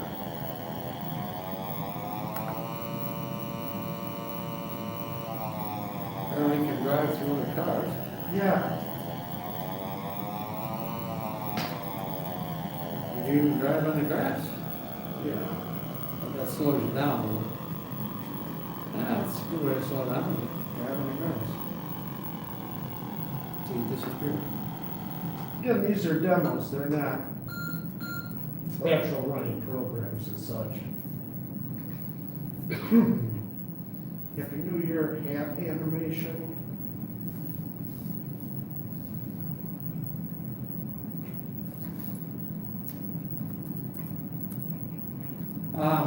We have to start watching the time because they give us till 3:45. Oh, okay. So maybe in another 3 or 4 minutes or so. Yeah, if that clock up there is right, and I'm not sure, yeah, apparently it is, 3:26. Yes, then. Find us something to dazzle everyone for the last minute or two.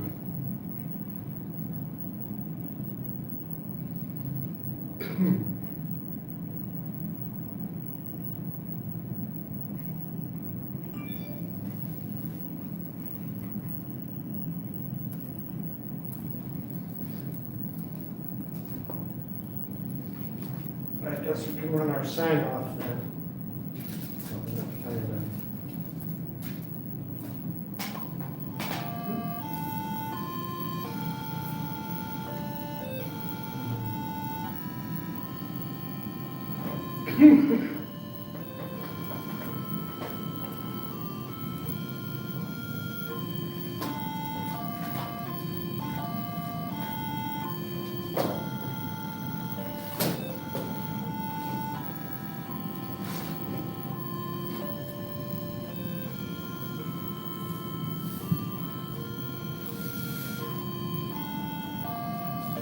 So, should we go through that modules on disk?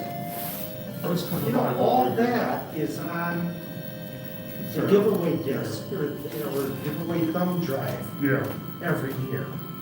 So, under the folder called VMods, that's what all these are.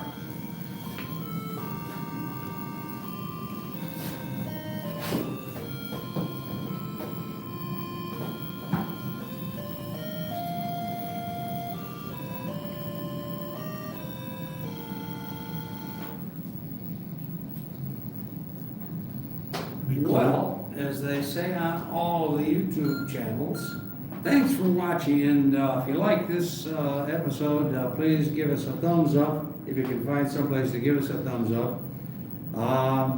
Or at least subscribe to the channel. That I think they can do. They can subscribe to the channel. And, if you wanna help support this organization, send checks in excess of $10,000 directly to me. And, but seriously, don't forget the fair is going to take place. The Chicago Tea International World Fair is going to take place on October the 14th, right here in Evanston, Illinois. In fact, right here at the Evanston Public Library, up on the 3rd floor. So if you come to the fair, and if you've seen this video, please remember it's on the 3rd floor. I will have to put up a sign downstairs so that people don't think we're not here. We will be here. And we will announce that on CTIUG and on our website and on every available vertical surface that we can find. So don't forget, don't miss it. And by all means, please try and come to the fair this year. We don't know how long we're going to be able to do this. We're getting old. The equipment is getting old. Our wives are not too thrilled about it, taking our time and all. So, at any rate, it may not go on forever. If you've never been to the fair before, now is a good time to come. You can avoid the crowds. If you've been here 40 years ago, you wouldn't have been able to avoid the crowds because there would have been 5,000 or 6,000 of us. But these days, there are fewer. And come enjoy the fair, enjoy Evanston, and we'll have dinner on a Friday night. If we have the infamous pub crawl again, as we usually do after the banquet on Saturday night, survivors will try and find a place to meet. The Burger King, unfortunately, is gone. There's about a 10, 12-story building in its place these days. May not be finished by the time the fair, but it will definitely be finished eventually. And as I said, Burger King and its delightful Whoppers just around the corner from here are gone. Panera is gone, where we used to have the banquets. So there'll be a place across the street. The Celtic Knot, where we once had a banquet, is gone.